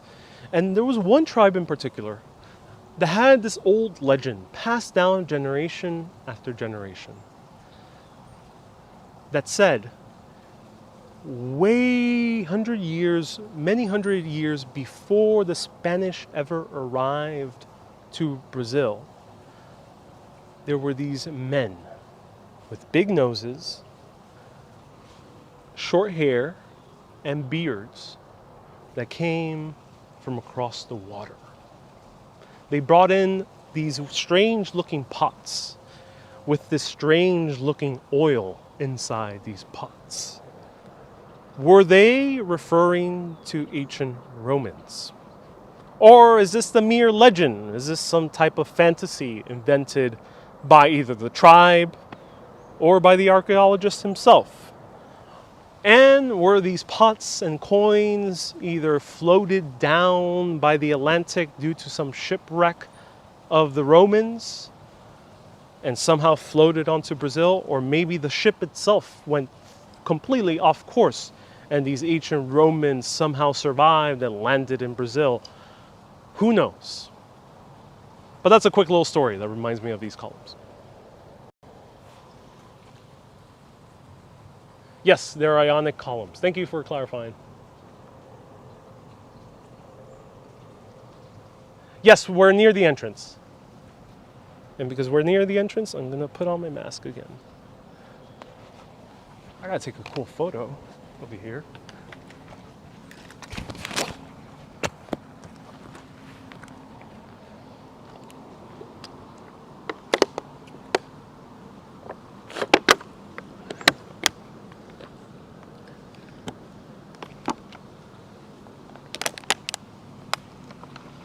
Okay, everyone, I'm going to take a 360 photo. So enjoy these views.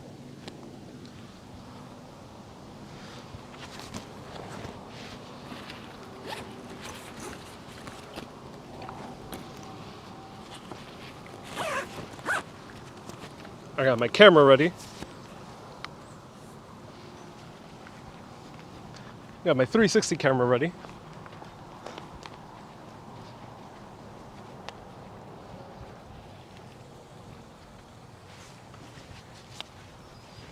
And let's take a photo. We'll take it from this direction.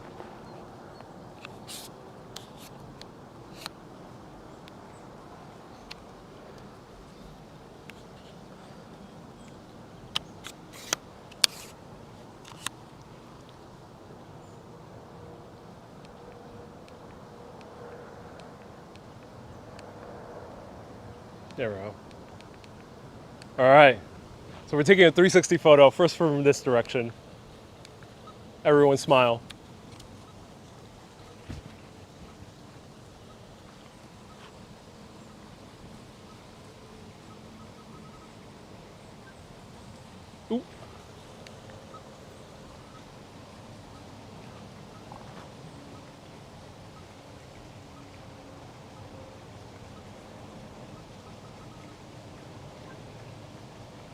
And now we're going to do it from the other direction. I'll post it later on Urbanist.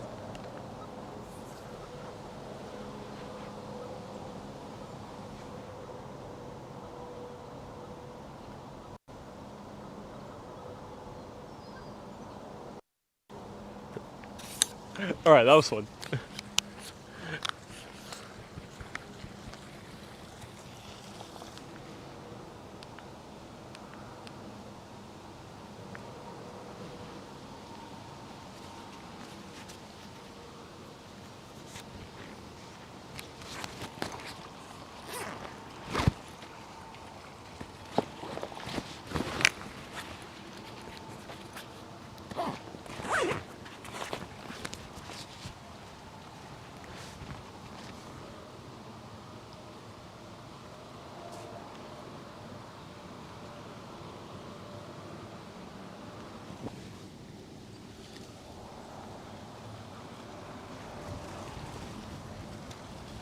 Let me see this fountain. Let's check out this fountain a little bit closer. David, you say if you haven't gone to Untermeyer Park in Yonkers, it's worth a trip. Usually you could just walk around, but you have to go on a tour now due to the virus. It is beautiful and they have recently added a restoration. And Petrine, thank you so much for the map and non-fluted shaft columns. And Donald says we're smiling. Oh, glad. And when I got up this morning, this is just where I felt like going, says Jane. Oh, Jane, I'm glad I could take you here virtually. Looks like the duel between Hamilton and Burr. It really does. It does look like the duel.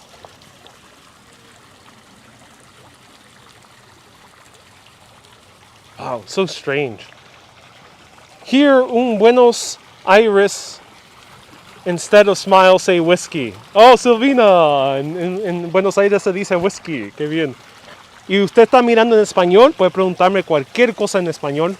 Estamos ahora en el norte de Nueva York, una hora en el centro de arte de Storm King.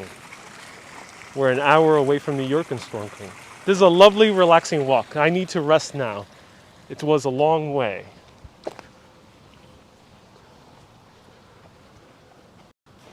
Okay, everyone. I think we're gonna do about 30 more minutes because I want to show you the Maya Lin sculpture. So 30 more minutes. Let's walk around, let's enjoy it. Let me know if you have any questions. Let me know if you have any observations about the art. We'd love to know your opinions. And if you haven't followed my YouTube channel, definitely do. Some of you might be watching via YouTube. But I'm on YouTube now and I'm posting longer videos like I posted today, a video about Nikola Tesla.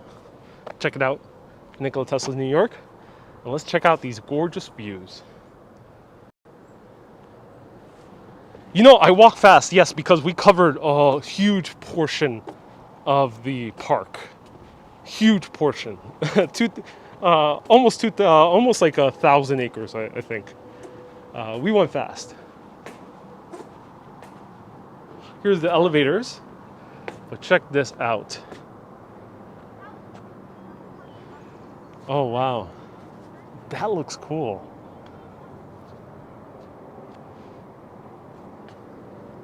Thanks for the great tour. I hope you don't get too sunburned from it. I put some suntan lotion before, so here, hoping that I don't get sunburned as well. Okay, I'm gonna ask the staff where's Maya Lin. We might need to go down the elevator. Petrín, ¿dónde aprendiste castellano? Yo aprendí castellano el primer lenguaje mío. Mi familia es de Puerto Rico y yo nací en Puerto Rico. So, el primer lenguaje que yo aprendí era español castellano. Spanish is my first language, so that's how I know Spanish.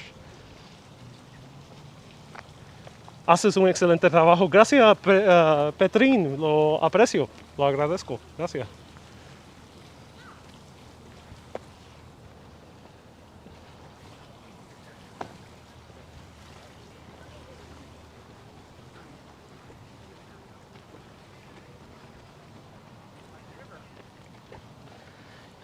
Oh, de Puerto Rico, qué bien. All right, let me ask. Hey, excuse me, where's Maya Lin's massive sculpture? The Wayfield? Yeah, the Wayfield, yeah. So, what you're gonna do? I'll give you a. Oh, cool. At least I'll point you in the direction. Awesome, perfect, thank you. You're probably 15 minutes, 20 minutes walk from it. All right, wonderful. And is there more sculptures around that area as well? Yeah, yeah. There, You'll be okay. walking down an alley of oak trees, and there's a lot of, this stuff. Okay, cool. So you'll either take the elevator or go down those stairs. Actually, let's just go to the elevator. I'll show you.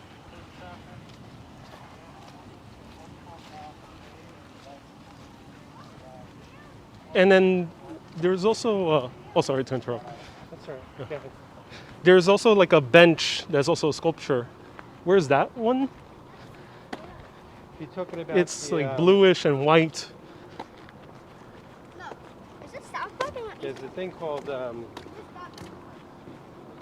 Gazebo for Two Anarchists. Is that it? No, not that one. It looks more like a bench. It's like a square and it's pretty short. You don't know the name. But never mind. Where's Maya Maya? Lin. Yeah. Marlon, take this path when you come off the elevator. And that road and that road combined, and then there's a road, that big piece that's sticking up, Yeah, E yeah. equals MC squared. There's a road that goes half a mile down, that's the alley of oak trees. Oh, okay. When you get to the end of that alley, Mylan is on the right. Okay, awesome. Thank you so much. The wall, James, Andy goes where his wall is right there. Oh, the wall's also there. The Okay. wall's right there. Good to know. Awesome. And the stairs are this way, right? Stairs are that way. Awesome. Thank you so much.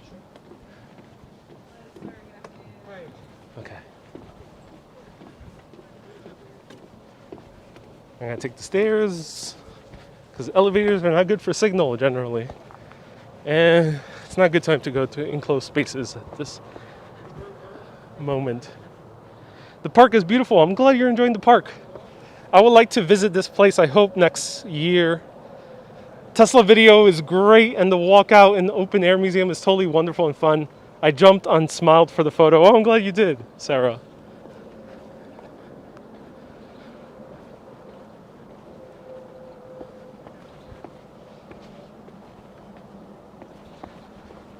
All right, cool.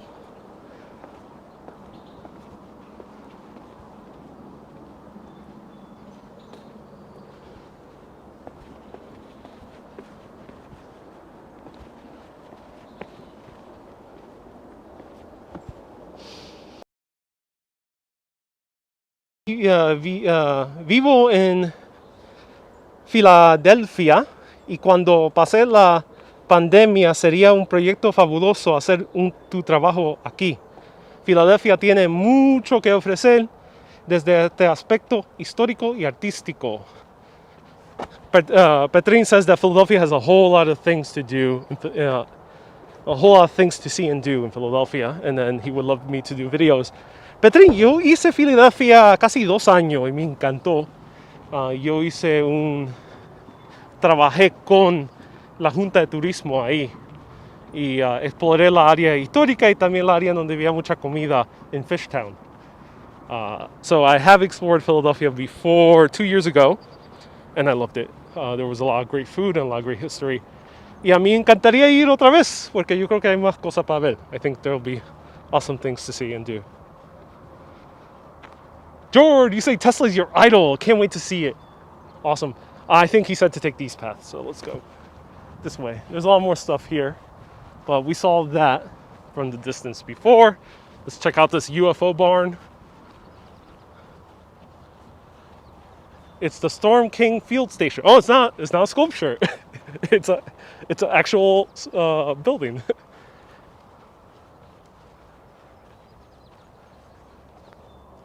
Hey, Sandra, no worries. Thank you so much for tuning in. I appreciate it. Let's take a look inside. Yeah, it's a science center. Beautiful. I think this might be a sculpture. Is this a sculpture? It has an old chalkboard. Oh, I'm not sure.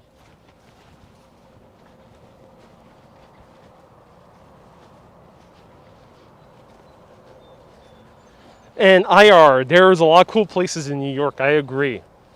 Tesla is your idol as a fellow inventor. Can't wait to watch your video, Ariel. What are the keywords to find it? George, it's both available on Facebook. It's the video I did right before this one. It was posted this morning. Or you can go to YouTube. My channel is Urbanist History of Cities. And it's called Tesla's New York. Tesla's New York. Nikola Tesla's New York, Nikola Tesla's New York. So here's Facebook. Here's YouTube. And here is Instagram. Check out those places.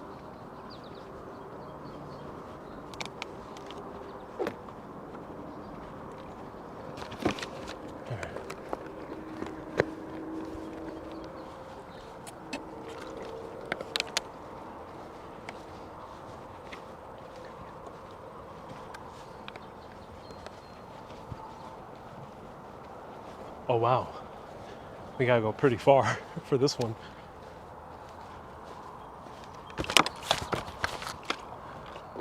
Uh-oh. All right, let's do it. It's already too late. I already committed to the rocks. Let's check it out. Let's go for the journey.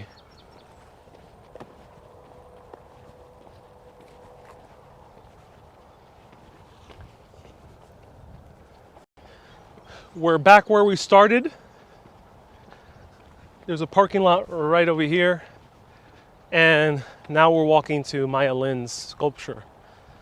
It is going to be a bit of a walk, but I'm gonna take you there. And I'm gonna go pretty fast. Because even if you're in the countryside, it doesn't mean that you can't walk like a real New Yorker. So we're gonna walk New York speed. Hopefully I don't get too tired out. Let's go.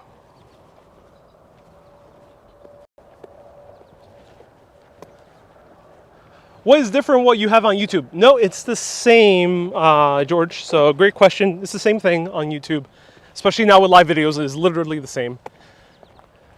But in order for me to grow on YouTube, I do need comments and likes. Really are a big help. So if you want to give the YouTube channel a little bit of a boost so I can get more audience, and with more audience means better, bigger videos I can do, that would be a great help. So that's why I ask people to follow me on YouTube. The other benefit of following YouTube for these videos like the Tesla video and the Alexander Hamilton video is that you can see them on the big screen. So you can really enjoy my videos on a huge, huge screen.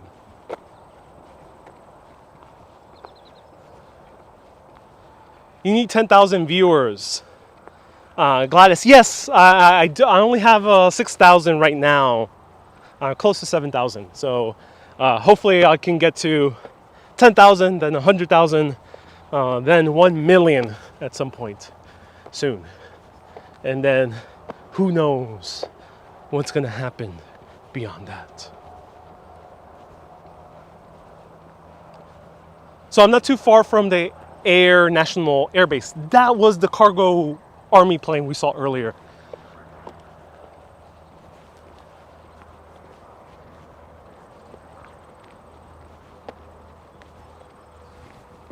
We got very lucky because thunderstorms were broadcasted for today, and there hasn't been any.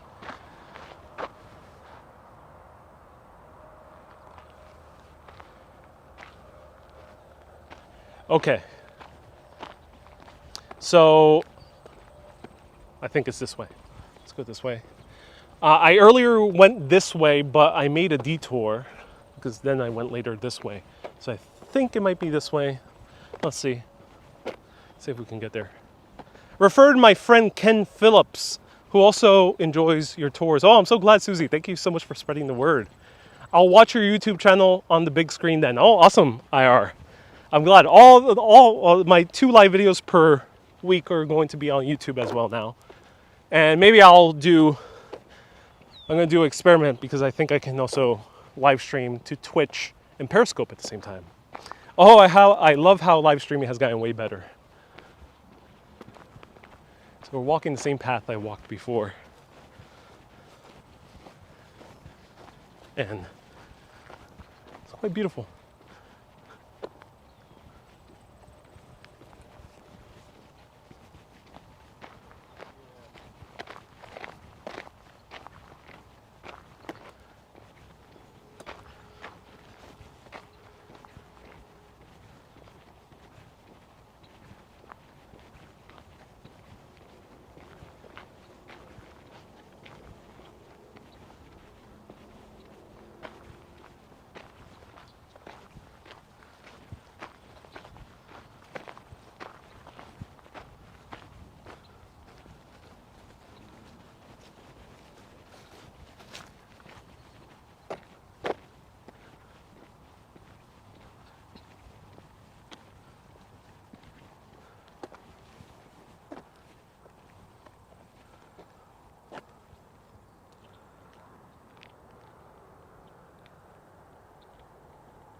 Okay, should be down this way. I'm allowing these 2 guys to walk a little bit ahead just to respect a little bit of social distance.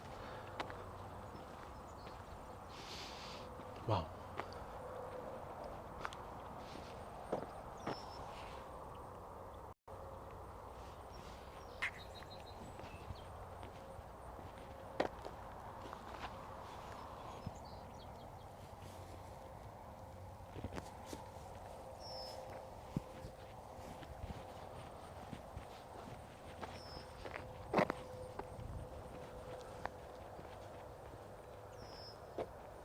Debbie, I think you're right. I think the thunderstorms will be coming very soon.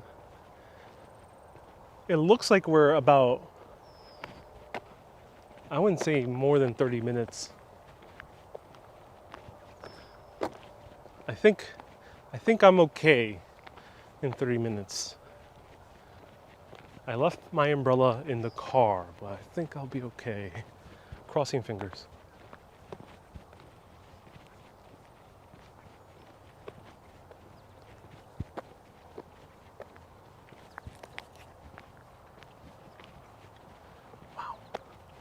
Look at these clouds. No wonder there was an entire school of painting inspired by landscapes. Just this view alone is already mesmerizing.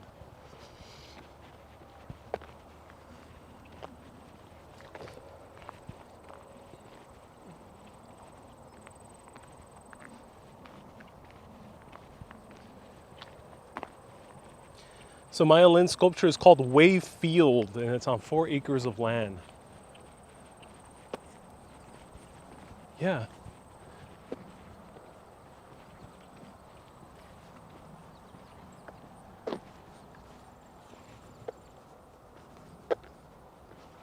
It doesn't look like it'll rain soon. I don't think so. What is this?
Oh, here it is. There might be a path.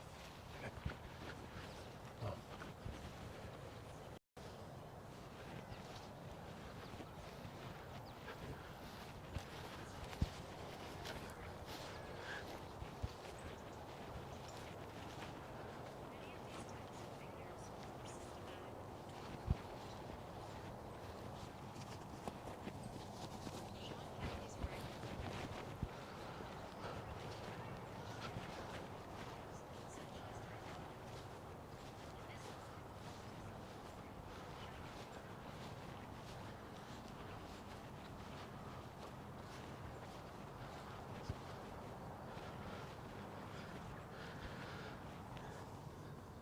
It's by Zhang Wang.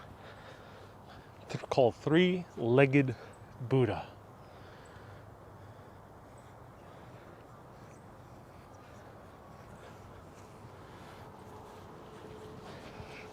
And George, yeah, thank you for the tip. Yeah, I don't think I have anything. Gave my pants a good waving. I don't think I have anything.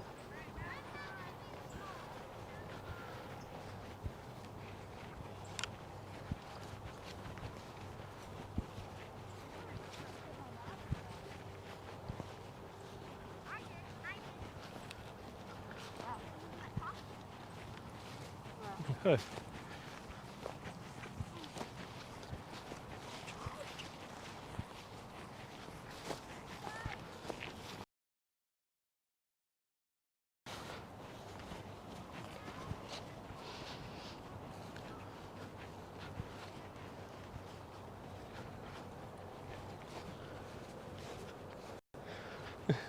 So there was a group of little kids who just passed me.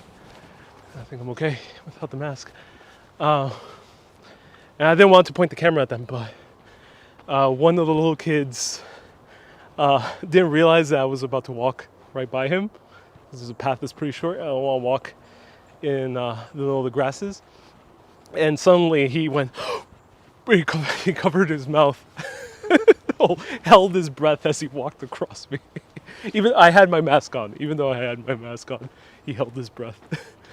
Okay, everyone. Here's one of the older sculptures. This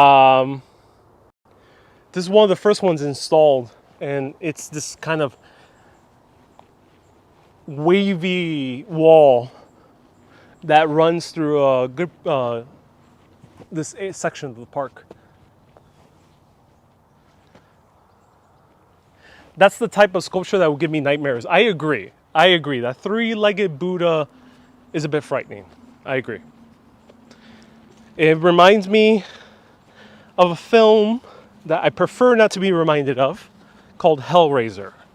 And I'll probably keep it at that. It's a terrifying film. I don't recommend seeing it, but that three-legged Buddha reminds me of that film. And I don't think that's a film I really actually want to talk about as I ventured into the oak woods.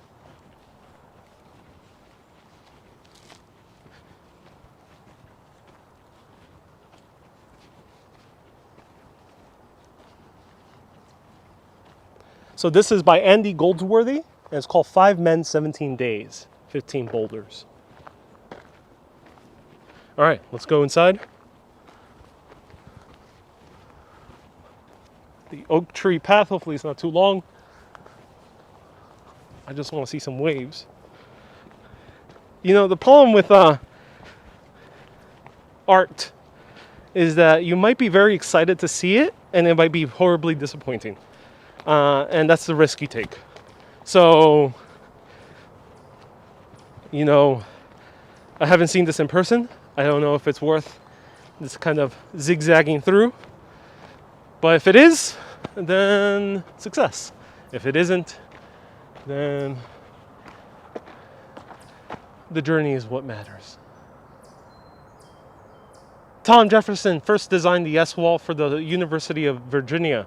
Not sure if I get the name right. And the masonry on this curvy wall is so beautiful. It meanders down to the water. Yeah, here it is. Here's, I think, where it ends. And it does meander down to the water. It's worth it. It's outstanding, says Leah. Oh, I'm so glad people are enjoying it.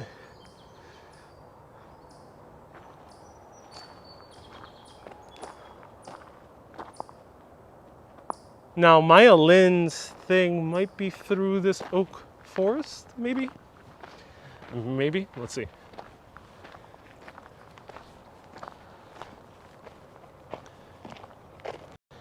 Okay, everyone, I need your help. We're right by the E equals MC squared sculpture. And we walk by the three-legged Buddha. Can anyone look at the map online and let me know if I'm heading the right direction of Maya Lin's sculpture? We also passed a curvy wall. So we might need to go down through this oak forest, but let me know if anyone knows.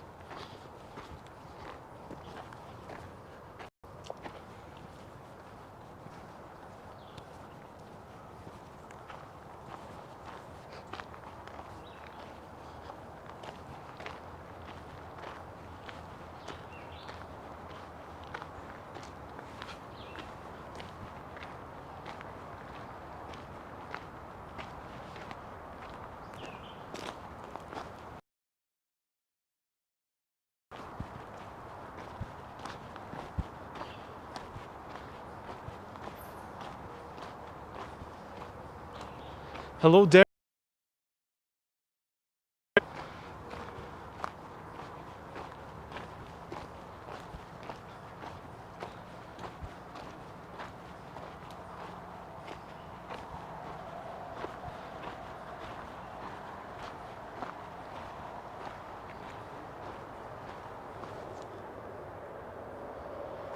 Lori, you're thoroughly enjoying this. I'm so glad you are.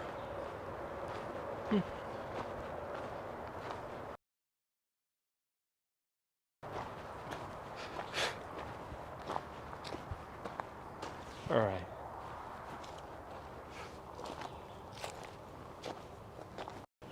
Okay, everyone. I am making an executive decision and turning back. I don't have bug repellent. Storms are getting very dangerously close. And I don't have an umbrella. So let's vote right now. If you want to enjoy the walk back with me towards the parking lot, let me know in the comments. Put in that orange heart if you want to go and join me back as we're walking through. Or if you want me to end, put that sleepy face. Let me know. Let me know.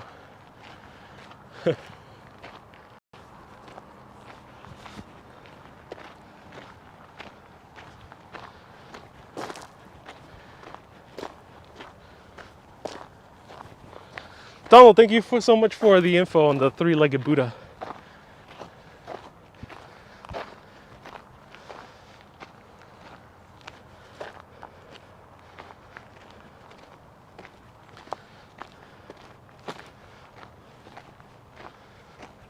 Watched your video with Action Kid last night. Oh, cool, Darren. Glad you enjoyed my Tesla video last night. I just tuned in from the other side of the pond in Brexit land. Hey, Rich. Thank you so much for joining. Do you have your own icons? What do you mean, George? Oh, of course. That orange is officially the orange, officially, officially, the emoji of Urbanist. Bad timing, says Rich. Oh yeah, Rich. We only got like 15 minutes. A little bit less.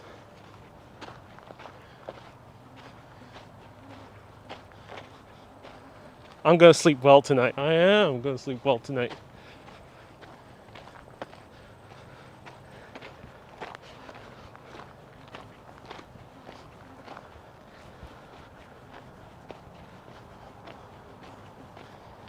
Tesla video is great, but I'm so happy you enjoyed it. Thank you so much for watching.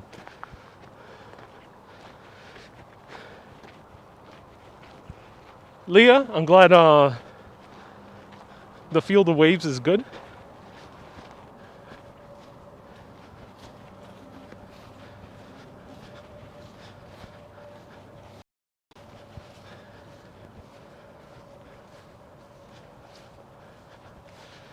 Okay, everyone, I'm going back. The votes are in. No one put even one sleepy face. So we're gonna enjoy the 10-minute walk back. At what time do they close the park? I think it's at 5.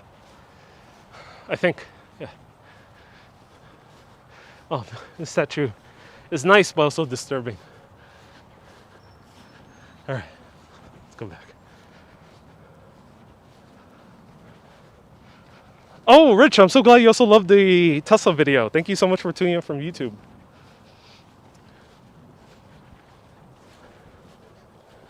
Oh, wow. The sky's getting orange. It's going to be very heavy thunderstorms, I think. Oh, yeah.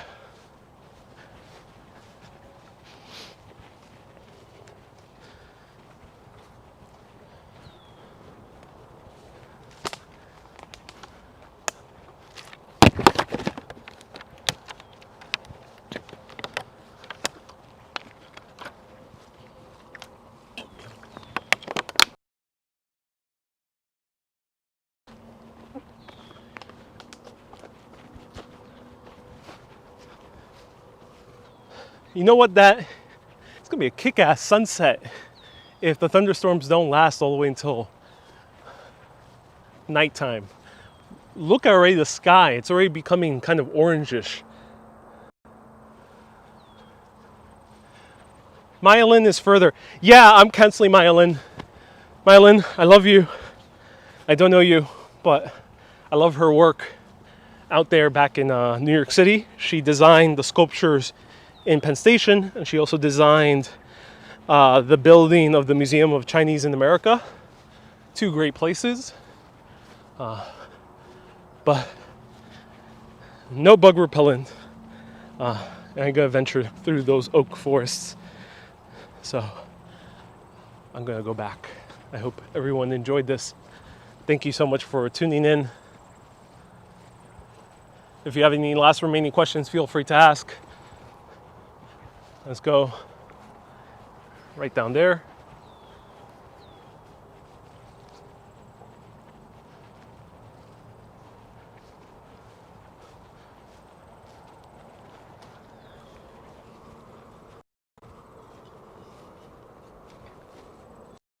You know, that's one thing I've learned while traveling is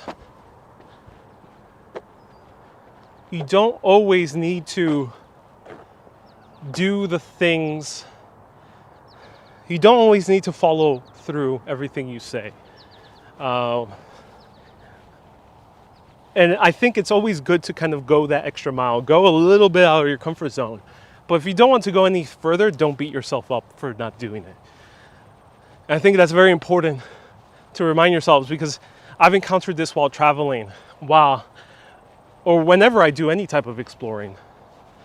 There is this feeling of, oh my God, you know, I didn't actually get there, or visit this place, or see that thing, or go to that museum. I failed to do that. But that sense of failure isn't going to help you. And I do either one of 2 things, or one of 3 things. Either A, I say, I'm gonna go there, regardless. Pushing all my comfort, pushing beyond what I actually really want to do, and just go all in. Or 2, decide to do something else. Change path. Go to another museum. Go to a closer restaurant. Try another coffee shop. See another piece of art. Or 3, canceling it. Saying, no, I'm just not gonna do it. Beating yourself up won't really help. And I mention this because I think it's a very important lesson I've learned personally while traveling, is to enjoy the flow, but when things don't feel right, just don't go. Go back, turn around, sit down, do something else. Let me know what you think.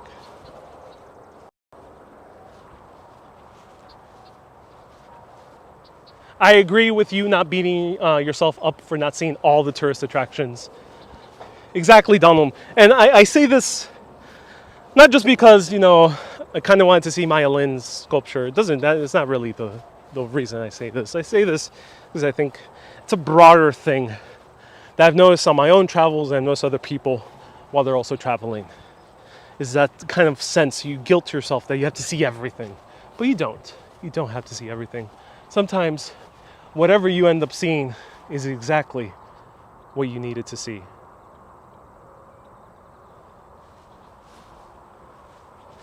I had my trigger cocked and ready to pull, bringing my wife, but C-19 struck, and now some others, well, but in October 21. Yeah, I hope you can visit in October 21. I think things will be okay by October 21. And the reason I say to go a little bit beyond your comfort zone is sometimes it feels like, oh, I should end here. But if you are in good health, if you're in good spirits, maybe you can push the limit a little bit more and see where you can actually get to. Because no one knows what the road less traveled might take you. But it doesn't mean you have to go all the way. It doesn't mean that you have to go across every single obstacle. It means that you have to just enjoy the journey for what it is, step by step. Not for some end goal, but to just enjoy the walk.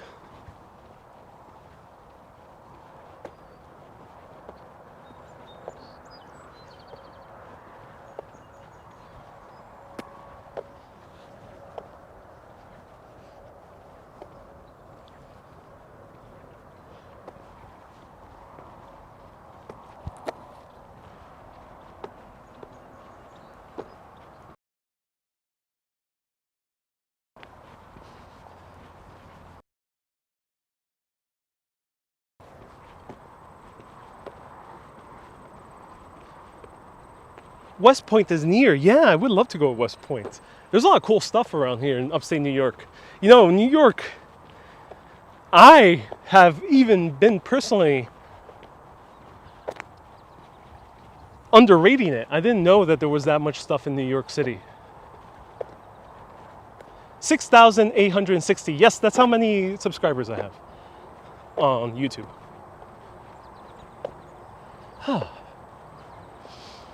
Wow. All right. This is once again a marvelous view.